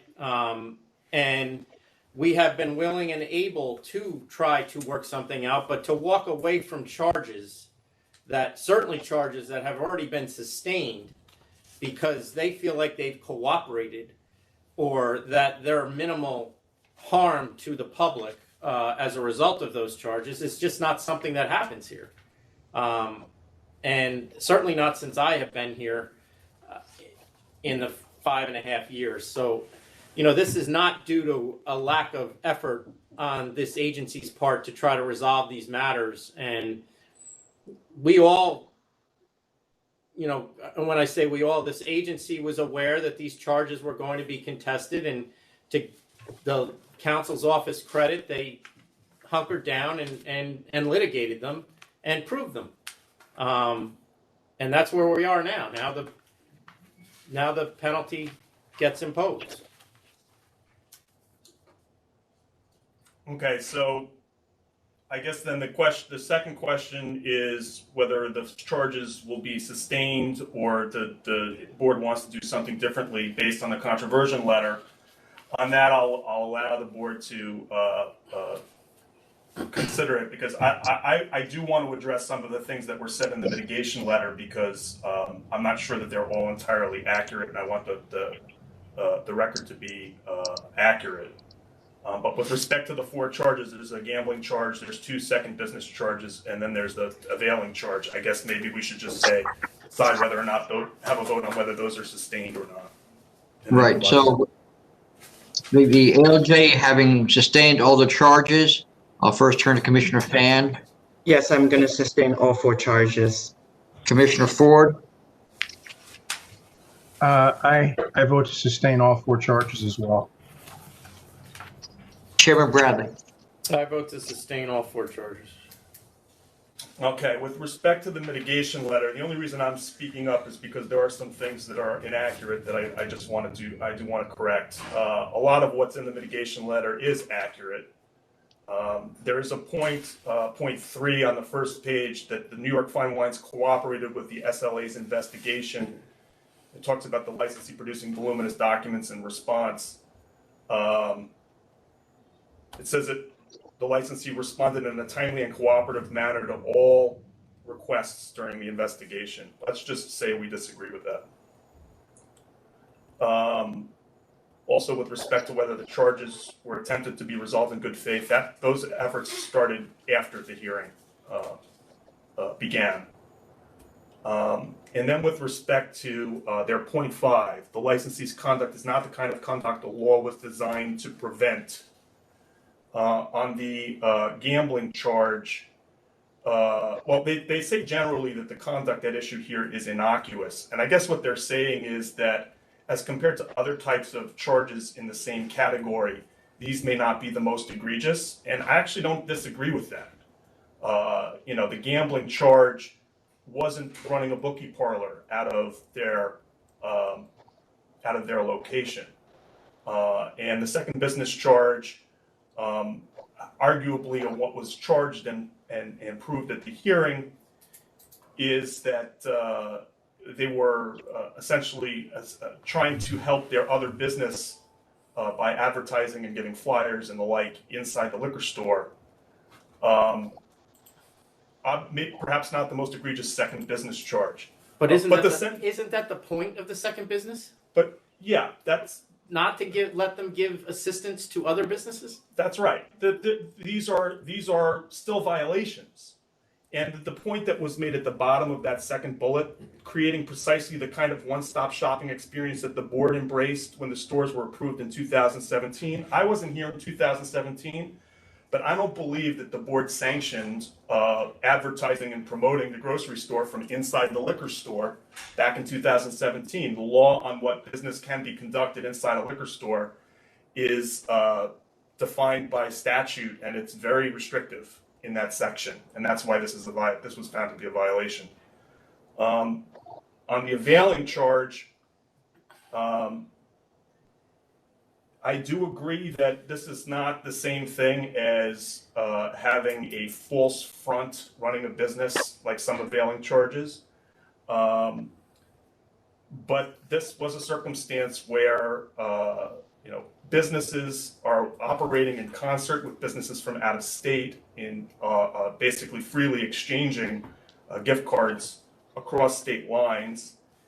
And this is the kind of conduct that the law was designed to stop, even though it wasn't more egregious. Well, It's a question of degree, but not of lawless behavior. And finally, the point 6 says the conduct at issue did not harm anyone.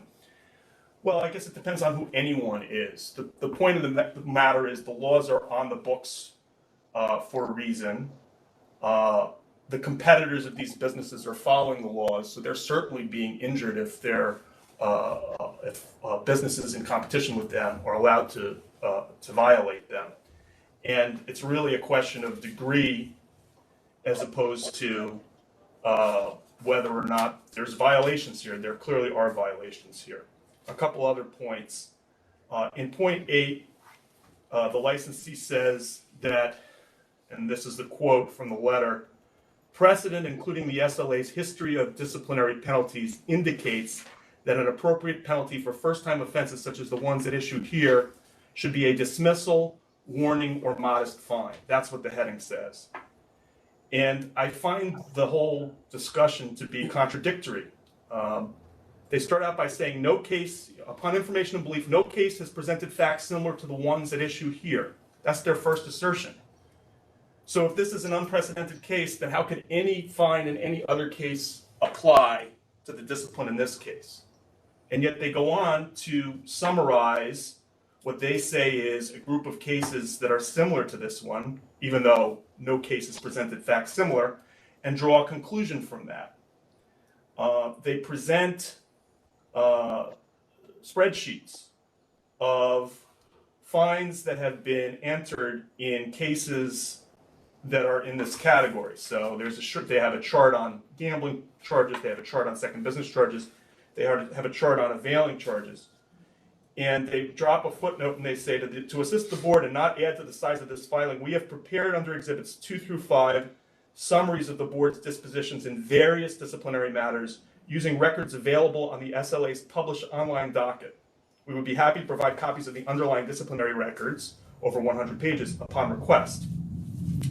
So they've presented some cases that have been for which there have been dispositions by the board since 2017, but they make no representation as to whether that's a fair and adequate representation of the totality of the cases that have been decided since 2017.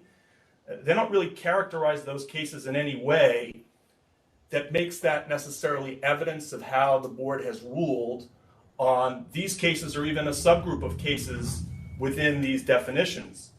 And, for example, there are about, 20 or so availing cases that they have in their chart since 2017. And we ran a search and there's over 300 availing cases that the board has ruled on since 2017.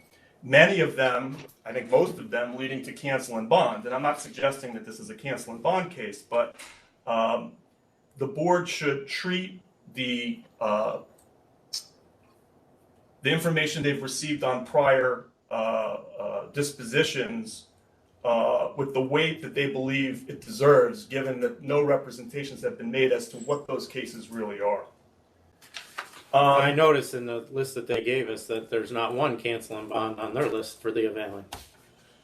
So now, having said that, I do agree with what they're saying about these charges. They are not as severe. This is a first group of charges for this licensee. I take that back. There are a couple cancel and bonds for the On availing. their chart, yeah. I'm ready to vote. Okay, well, anyway, but I do want to be, in fairness to the points that are made by the licensees council, they are not incorrect in saying that this is a first offense, that the New York Fine Wines has no disciplinary history before the SLA. I'm not sure whether it matters, how the charges were instigated, but they also aren't the most egregious fact patterns for these typical charges that the board sees. So I'll stop talking. All right then.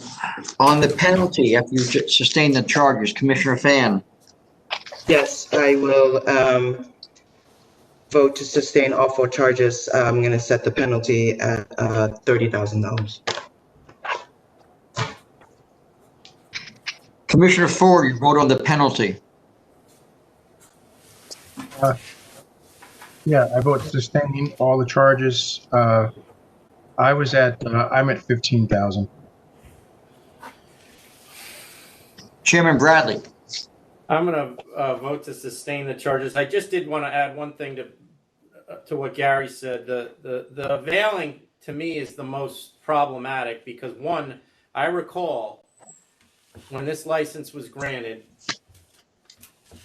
sitting in that room and warning this company about the ramifications of what would happen if RSSI was acting in concert with other Total Wine stores outside of New York with the store that they were in New York, that they had here in New York. And that was very clear, and they responded that was not going to be a problem, that they were going to be completely separate, and all RSSI was doing was administrative work, which they're legally allowed to do. It's clear based on this gift card issue that was not the case. And as Gary pointed out, this gift card is a minimal amount of money, but what's going through my mind is how many thousands of gift cards were cashed in at Total Wine in Long Island that came from the state of Florida that were purchased at another Total Wine store.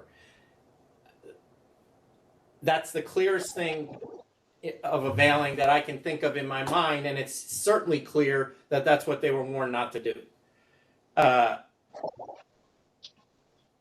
The reason the thing that bothered me about the mitigation letter was that, yeah, the public was not harmed by this. Yes, it may be a minimal charge, but that's not the only person that's trying to be protected by this law. The whole point of that law is to protect the 3-tier system, as well as to make sure there's a level playing field for all those involved.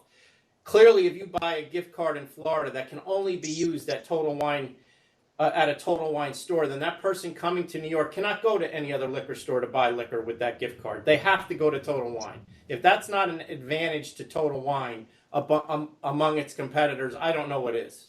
Exactly. And if they don't understand that, then they're not going to be in business very long. So I'm willing to split the difference on the 30. Where were you, Commissioner Ford? He said 15.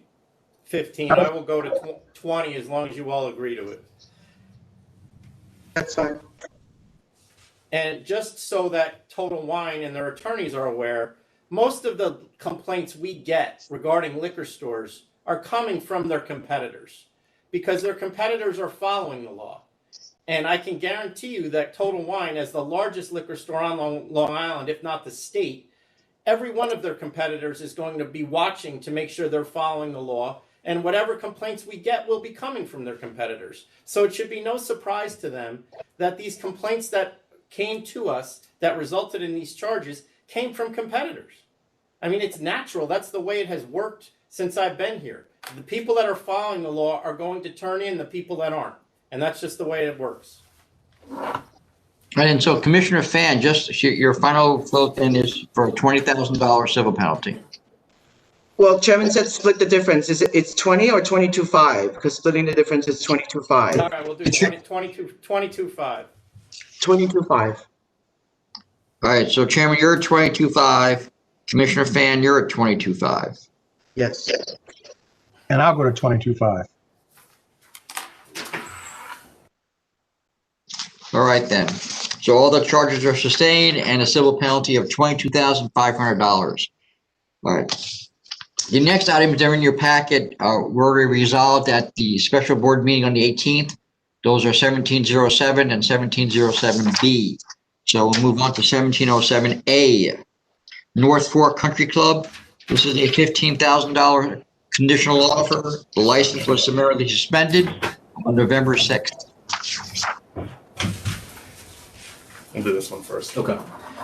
Tom, after we do this item, can we recall the other liquor store? We'll see. Thank you. This was 3 yield violations. This was a super spreader event. 159 people ended in quarantine, 5 schools were closed.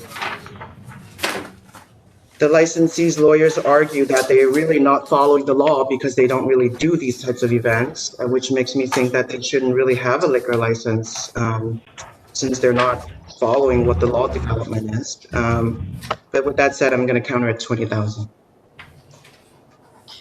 Commissioner Ford. I was at a counter of 20,000 as well. Chairman Bradley. I would have just accepted the CNC.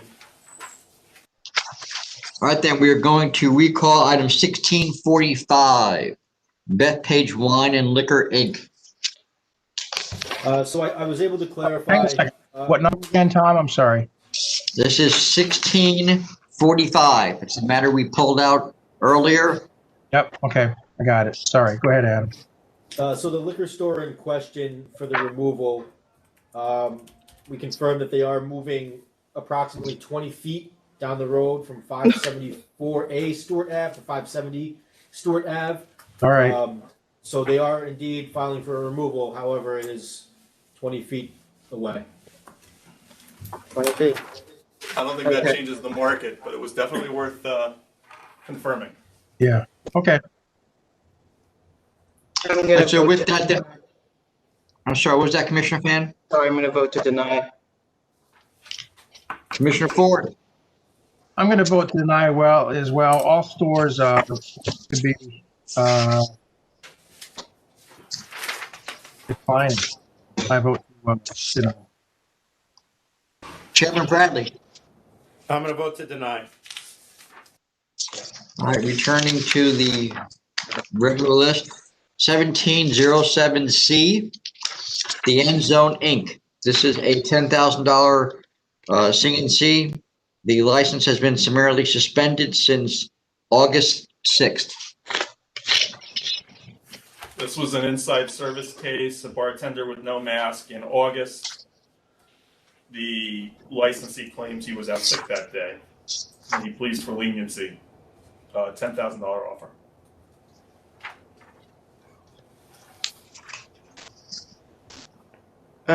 Given that this has been in operation for 33 years and the owner himself is high risk, and that they have been suspended since August 6th, I would be willing to go down to 7,500.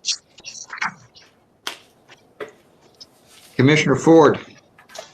That's where I was too, at 7,500. Chairman Bradley. 7,500. Next item is 1707D, E/J's Liquors, Inc. This is a $10,000 CNC. The license was summarily suspended on the 15th of November. Yeah, for the record, this is a case where we have a liquor store that was operating after the curfew of 10 p.m. It had music playing and people were eating and drinking inside. And the license was suspended, and we have paperwork from the licensee that claims that this was really just a party that they usually hold to decorate the store before Thanksgiving, and that they weren't really open, or that the party got started earlier, or it was just some confusion. There's actually, although it's unclear from the way in which the documents are presented, because they, in some respects, appear to be affidavits because they're notarized, but the licensee doesn't actually say, "I am swearing to what's included in what comes below." So I actually don't think it's an affidavit, but the representation was that the owner, who is female, called her friends and her husband to help her decorate upon closing. We have a report that does not tell the same story. Was she even there in that report? She was not there. Our report says that the owner's husband responded to the scene, apologized, and closed the store at 11:30. He had no explanation for the consumption on the premises, the loud music, having open alcohol, etc. So it seems odd to me that the husband who came on the scene, who responded to the scene, would have no explanation if everybody knew this was just for a Thanksgiving decoration event. So that's the record we have before us. And that's coming from the representative wrote all that? Yeah. Representative wrote that, and She's implying that the owner was at the store. It's clear from our records that she was not.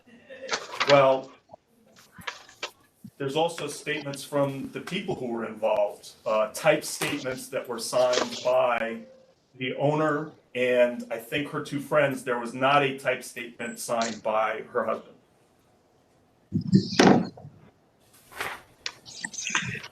All right, so with that, I mean, Commissioner, before we go, the one thing that needs to stop is the attempts by representatives, attorneys, whoever it is, to mislead this board, particularly on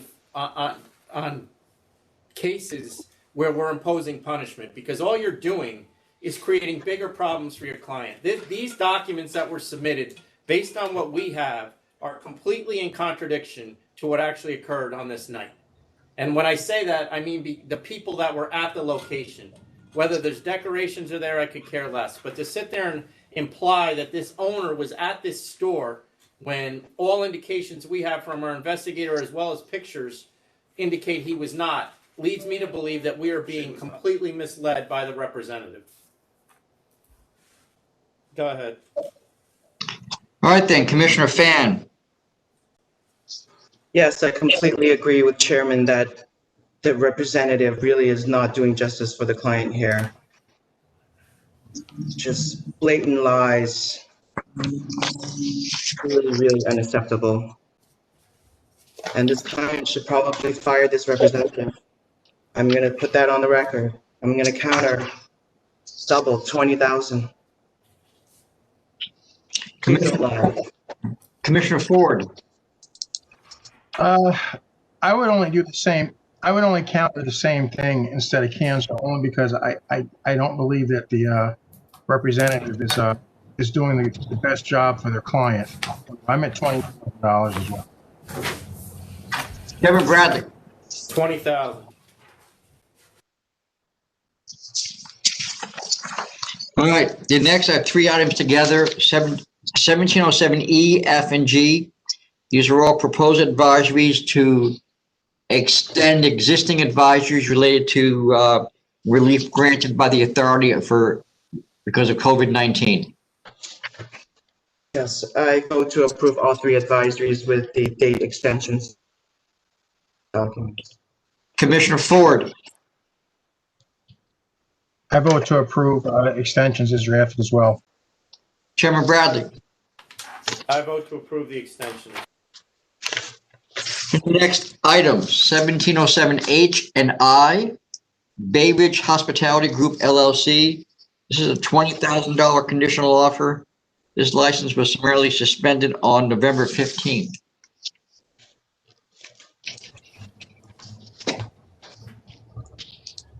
I will accept 20,000.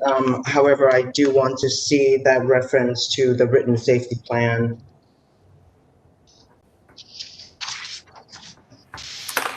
Mentioned in the representative's letter.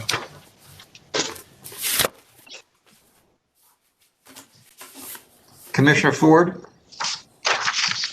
I will accept with the same condition. So you want the safety plan submitted, Commissioner Fan? Someone could see it, yeah. All right, so with that, that would have to be done before the license is returned? Because normally, once we get payment, we return the license. So this would be payment plus submission of the security plan. Okay, Yes. good with that, Commissioner Ford, all right. So that's essentially, Because the plan should have come with a letter. that's essentially a counteroffer then, all right. Chairman Bradley, I will do the same.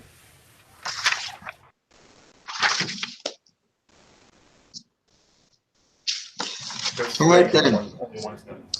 the next three items I have are requests for summary suspensions. Yeah, I we're just gonna wanna need make to sure- take. Right, We're just gonna make need sure. to take. We're gonna need to take a break to go over that quickly. All right, so we're going to take a brief recess and then consider those three items. Yeah, I think you should all have them now in your folders, all three items.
All right, Margarita, can you hear and see me? Yes. Tammy, can you hear and see me? Yes, I can. Stefan, what about you? Yes, I can. All right, then, Commissioner Fan, you ready to go? Commissioner Ford? Chairman Bradley, are you ready? Yes. All right, then, we're going to resume the next item, 1707J to Richmond, OP 1310407, Deja Vu of Staten Island Corp. Yes. Good afternoon, Stephen Armstrong on behalf of Counsel's Office in support of the summary suspension of this licensee doing business as Deja Vu Sports Bar located at 297 Port Richmond Avenue in Staten Island. Now, as of November 13th, most of Staten Island, including the licensed premises, has been designated as a yellow zone due to increasing positivity rates. So this is an OP license with a method of operation. Hold on just for a second. Hold on. We lost Albany again. We lost the other room in Albany. So hold on just for a second while I go check to see what's going on.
All right, we're back and let's see here. Looks like we're all here. All right, we're gonna start again with this one, 1707J. This is Richmond OP 1310407. Deja Vu Staten Island Corp. It's a request from council's office for a summary suspension order. Good afternoon, Stephen Armstrong. Support of the summary suspension of this licensee located at 297 Port Richmond Avenue in Staten Island. As of November 13th, most of Staten Island, including the part where the licensed premises is located, has been designated as a yellow zone due to increasing positivity rates in that area. This is an OP license with a method of operation as a bar tavern. License was first issued in November of 2018. The maximum occupancy of the premises is 70, according to their establishment questionnaire. As to the conduct at issue here, there are two recent dates, November 8th and November 21st, that the premises was found operating in clear violation of the governor's executive orders pertaining to the COVID-19 pandemic. The first date is on November 8th, and at approximately 12:15 a.m., officers from the 121st NYPD precinct conducted an inspection of the premises after they received an anonymous tip that the establishment was operating after hours with the roll-down gates closed in order to give the appearance that they were closed. Upon arriving at the premises, the officers did observe the front roll-down gate closed. Upon further inspection, they found that a side door, which enters through the premises kitchen, was open. And upon entering, officers counted approximately 40 people still inside, with alcohol still being served. As I said, the maximum occupancy of the premises is only 70 people, putting them well over 25% capacity. There should have been no more than 18 patrons inside at any given time. The licensee principal does not appear to have been present on that date, but officers did issue summonses to the person in charge. The second visit occurred on November 21st at approximately 9:30 p.m. SLA investigator Charles Travali, along with officers from the NYPD COVID Task Force, visited the premises to conduct a follow-up inspection.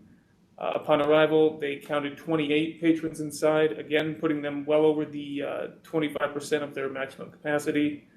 At the time of this second inspection, the premises was located in a yellow zone. And investigators also observed violations of other yellow zone guidelines, including 6 patrons seated at a table, as well as several patrons standing at the bar. They also observed at least 4 employees without proper facial coverings, violation of Executive Order 202.16. There were 5 patrons observed standing and congregating without masks in front of the premises near the outdoor dining area, while service continued inside, a violation of Executive Order 202.43. And there are also numerous other SLA and local regulation violations observed at the premises. Now, on both of these dates, the premises was operating in clear violation of the 25% indoor capacity rule put in place by Executive Order 202.61 and the associated guidance. And despite being warned on November 8th and the premises subsequently being designated a yellow zone as of November 13th, the licensee continued to operate in violation of this and other restrictions, posing a threat to the public health, safety, and welfare. And based on this record, I ask the members vote to summarily suspend this license pursuant to Section 413 of the State Administrative Procedure Act. Thank you. Yeah, thank you, Stefan. And just for the record, we were unaware of the police report.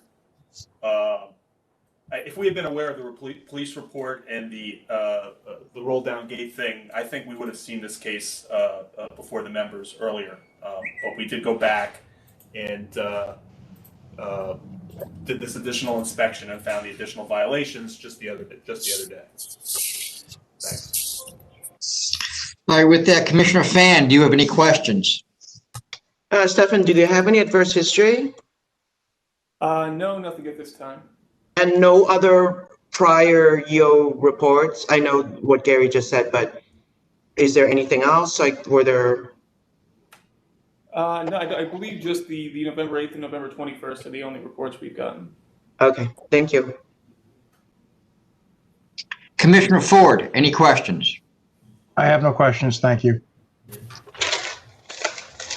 Any questions? I have no questions. All right, with that, I'll call for the vote of the members. First, Commissioner Fan. Based on the evidence presented by Council Armstrong, it's clear that this location is an imminent threat to public health, safety, and welfare. I therefore vote to summarily suspend this liquor license. Commissioner Ford, Based on the evidence provided by council, I also vote to summarily suspend this license. Chairman Bradley, I vote to summarily suspend based on council's presentation. It's clear this licensee is a risk to the public health, safety, and welfare. next item we have is 1707K, Richmond OP 1249629, El Paraiso Lounge, Inc. Good afternoon, members. This is Margarita Marcico of Council's Office. I'm requesting that the members issue a summary suspension as to this licensee, which is also located on Port Richmond Avenue on Staten Island at number 236. It is also in a yellow zone. This licensee has extensive history with SLA. They have 2 pending matters currently. They had a focal point notice of pleading, case number 126167, which involved 3 violent incidents, including stabbings and a robbery in the bathroom, where the licensee had made an offer, significant monetary penalty offer, and the board countered with cancellation. Council's office was in the midst of scheduling this matter for the second time for a hearing on March 12th, and then that hearing did not occur. And then around that time when I was scheduling the hearing, I issued a follow-up notice of pleading for a follow-up focal point. No significant violence, but just repeated visits by the police.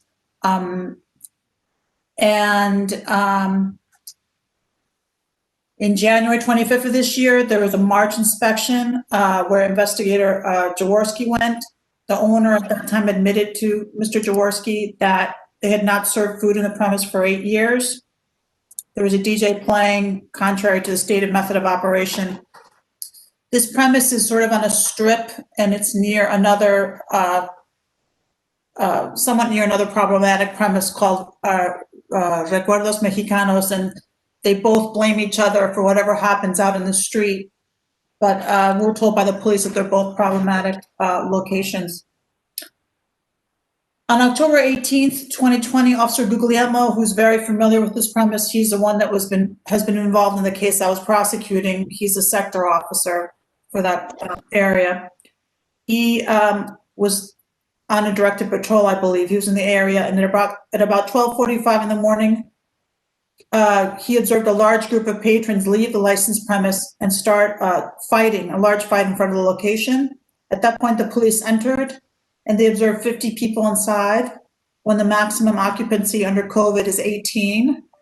Because the licensee does not have a public assembly permit currently. They were cited by the Department of Buildings for not having a public assembly permit, and after that, for some reason, they withdrew their application for the public assembly permit. So the maximum occupancy they can have is 74, so they had 50 people inside.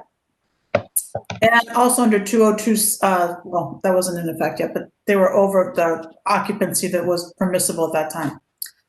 On October 24th, 2020, at approximately 12:45, the officers went back again. And by the way, on October 18th, they explained to the licensee principal the fact that they could not be open after midnight, and they shouldn't have over 25% capacity. I would also note that the one thing that they kind of get right is that Miss Rosa Parra, who's one of the owners, is always there. The only problem is that Miss Parra doesn't supervise. So she's there for the stabbings and the robberies and the EO violations, but she just doesn't do anything, which is problematic. On October 24th, 2020, the officers went back at 12:45 in the morning. They observed that employees were not wearing masks. You'll note I submitted a PDF where you see the officers' electronic memo books. You also see the body cam footage, which shows employees are not wearing masks. The patrons are not wearing masks. And there were 32 patrons inside. A summons was issued to Rosa Parra. And you can see in the photographs the patrons drinking alcohol. The officers told me when we were preparing for the hearing that one of the big problems is that this premise overserves the patrons, which leads to violence, but that's their main issues, that they overserve the patrons. On November 12, 2020, Investigator Stravali spoke to Ms. Para and her son on the telephone and discussed the two prior incidents. They hemmed and hawed a little bit and made some excuses, initially denying that the police were there, finally acknowledging the police were there. But Investigator Stravali reiterated to both of them on the phone that they discussed that the maximum occupancy was 25%, which would be only 18, and that the premise must be closed within the deadline, per the current executive orders, which at that time was midnight. So on November 21st, Investigator Stravali did his inspections of that area. I guess he inspected the premise that Mr. Armstrong discussed. When he went back on November 21st, he went in without disclosing his identity, and he observed two females dancing without wearing face masks on the dance floor. The owner, who was bartending, and the bartender were not wearing masks. The cook was not wearing a mask. There were 6 patrons standing at the bar, not socially distancing, holding beverages. There were 20 patrons total, plus 3 employees, for a total of 23 people inside. There were also fire life violations. And the licensee principal did not have books and records. The licensee principal, Ms. Para, owns the building. So she's definitely responsible for all the fire life safety violations and all the problems with the public assembly permit. So for all these reasons, we're requesting that you issue summary suspension. I'm charging him with various violations, including Executive Order 202.61, 202.74, 202.52, because Investigator Stravali caught them not serving food. When he inspected on November 21st, he said that Ms. Para was trying to convince the patrons to lie and say they had eaten food, but in fact, the patrons admitted to Investigator Stravali they had not eaten food. Interestingly, he did say that now they actually got a cook. So I guess she fixed the problem of not having a kitchen, but she was not serving food to these particular patrons. We're also charging 202.16.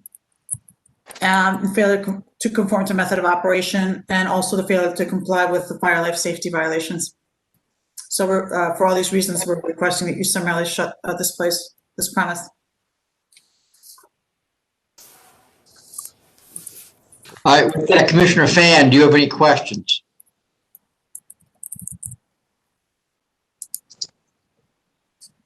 Yes, Margarita, you said that there were prior charges, focal point charges. What year were those from? The focal point, they submitted a CNC for $7,500 in connection to a focal point in 2017. Okay. And then prior to that, they had older matters. In 2015, sale to Intox, a sale during prohibited hours, consumption during prohibited hours. And then the focal point that I was prosecuting were from incidents that occurred in 2018. Okay. And then I issued a new focal point for early 29, I did as of on or before January 2020, I charged a new focal point. And again, for the new focal point that I had issued, it was not for any violence, but it was for the police having to go. Aggregate of, right, the aggregate of activities. Right. Okay. And the March operation was when? The March operation occurred January 25th of 2020. Got it. All right. Right. But there's no actual adverse history. It's just that, well, that was that CNC where we counted counsel and bond, and now we are waiting for the hearing, right? Yes, but there is an adjudicated focal point from February 5th of 2017 where they paid $7,500. Okay. And prior to that, there were other cases. In 2015, they on August 1st, sale to Intox. In 2014, sale during prohibited hours. Those are just over 5 years old, but they've been generating history their entire operation. Okay. And how much have they paid in total? I only was counting up from the last focal point, but I would say at least 25,000. Okay. Thank you. Commissioner Ford, do you have any questions?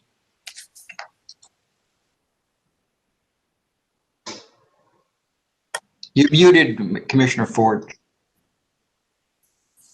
Sorry about that. Margarita, did you say when they were licensed? I'm sorry, Commissioner Ford, they were licensed on January 3rd of 2011. And they were licensed as a tavern. As a bartender. Thank you. Chairman Bradley, do you have any questions? I do not have any questions. All right, then I'm going to call for the vote of the members. First, Commissioner Fan.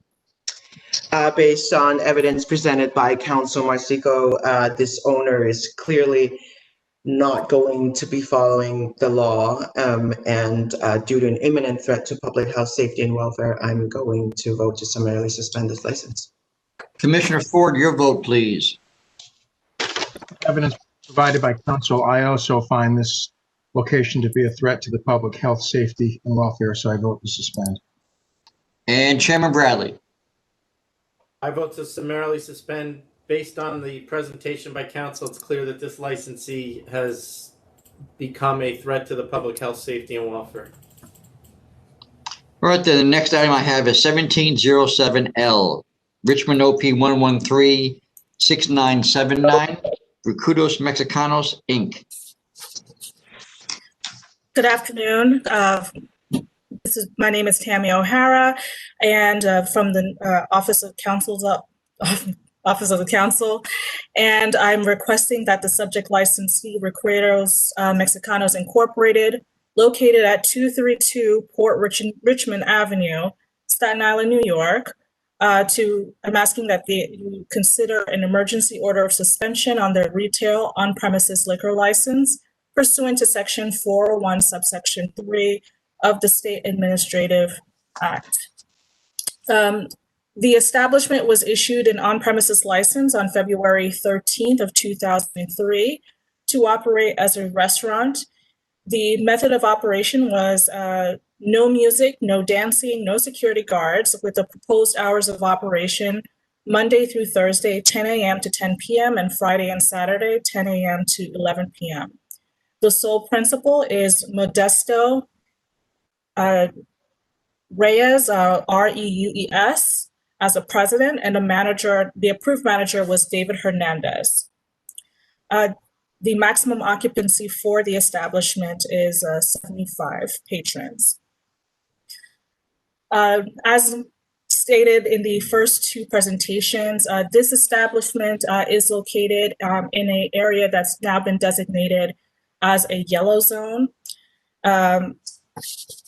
On November 21st of 2020, which is when the most recent incident occurred, the Joint Task Force observed the establishment that appeared to look closed and that the roll-down gate was down and locked.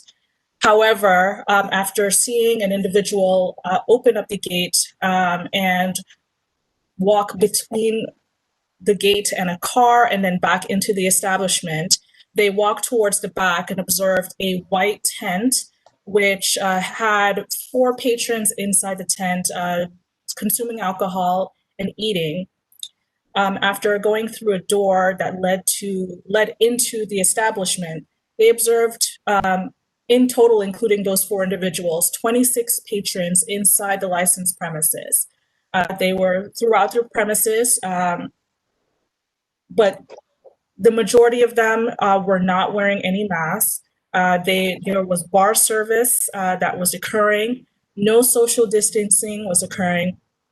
2 of the tables had 5 patrons each, all in violation of the executive orders that are put in place, specifically Executive Orders 202.74, 202.61, 202.68, and 202.16, as also the employees of the establishment were not wearing masks. So this was an establishment that nobody was wearing masks in the establishment. Additionally, during the inspection, it was observed that the layout of the establishment was modified to add a dance floor and also a pool table, and some of the patrons were observed playing pool.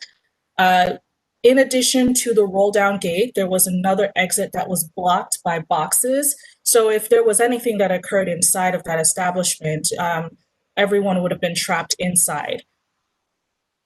In addition to all of that going on, there was a failure. The certificate of occupancy was not present, could not be seen. The certificate of authority was not there. The emergency exit lights were defective, and the smoke detectors were defective. So this was a disaster waiting to happen.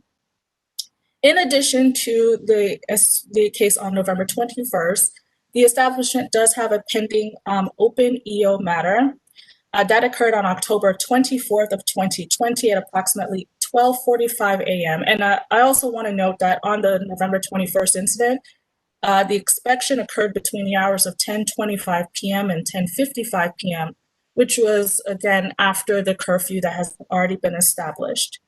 On October 24th, 2020, at approximately 12:45 a.m., approximately 23 people were inside of the licensed premises with alcohol, were observed consuming alcoholic beverages.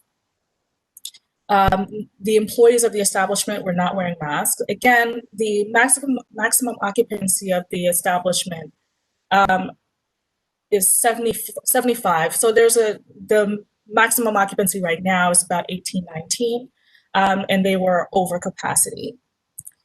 In that matter, the licensee did receive a summons on that date. In addition, our notice of pleading was mailed out on November 20th. That there's an error in the email that I sent earlier. It just says November 2nd dash. It's supposed to be November 20th. According to UPS, the notice of pleading has not been delivered yet.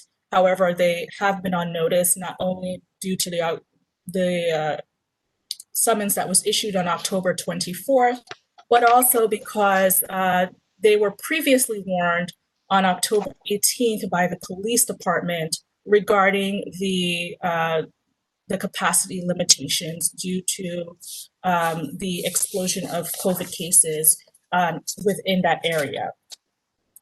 This establishment does have a prior history. They were charged with on two occasions for sale to a minor, one in 2016 and one in 2017, and paid a cumulative $8,500 in civil penalties. For all of these reasons, including my oral presentation, the investigative report, this establishment poses a serious risk to the public health, safety, and welfare of the residents of Staten Island. There is no confidence that the conduct that was observed will not continue if not stopped by the full board. And therefore, the council's office requests respectfully that the members summarily suspend the license of Recuerdos Mexicanos Incorporated. All right, with that, Commissioner Fan, do you have any questions? Tammy, when was this license issued? February 13th of 2003. All right, thank you. Commissioner Ford, do you have any questions? I don't have any questions. Thank you. Chairman Bradley, any questions? I do not have any questions. Thank you. All right, with that, I'll call for the vote of the members. First, Commissioner Fan. Based on Council O'Hare's presentation and evidence submitted, I am going to vote to summarily suspend this license due to imminent threat to public health, safety, and welfare. All right, Commissioner Ford. Based on evidence provided by Council O'Hara, I vote to summarily suspend this license as a threat to public health, safety, and welfare. Chairman Bradley. Based on council's presentation and the submissions, I vote to summarily suspend. It's clear this licensee is a risk to the public health, safety, and welfare. Chairman, I have nothing else on the calendar. Do you have anything? Thank you. Just happy Thanksgiving to everybody and have a good Thank you weekend. all. Thank you for your work. All right, this meeting is adjourned. Thank you. Take care.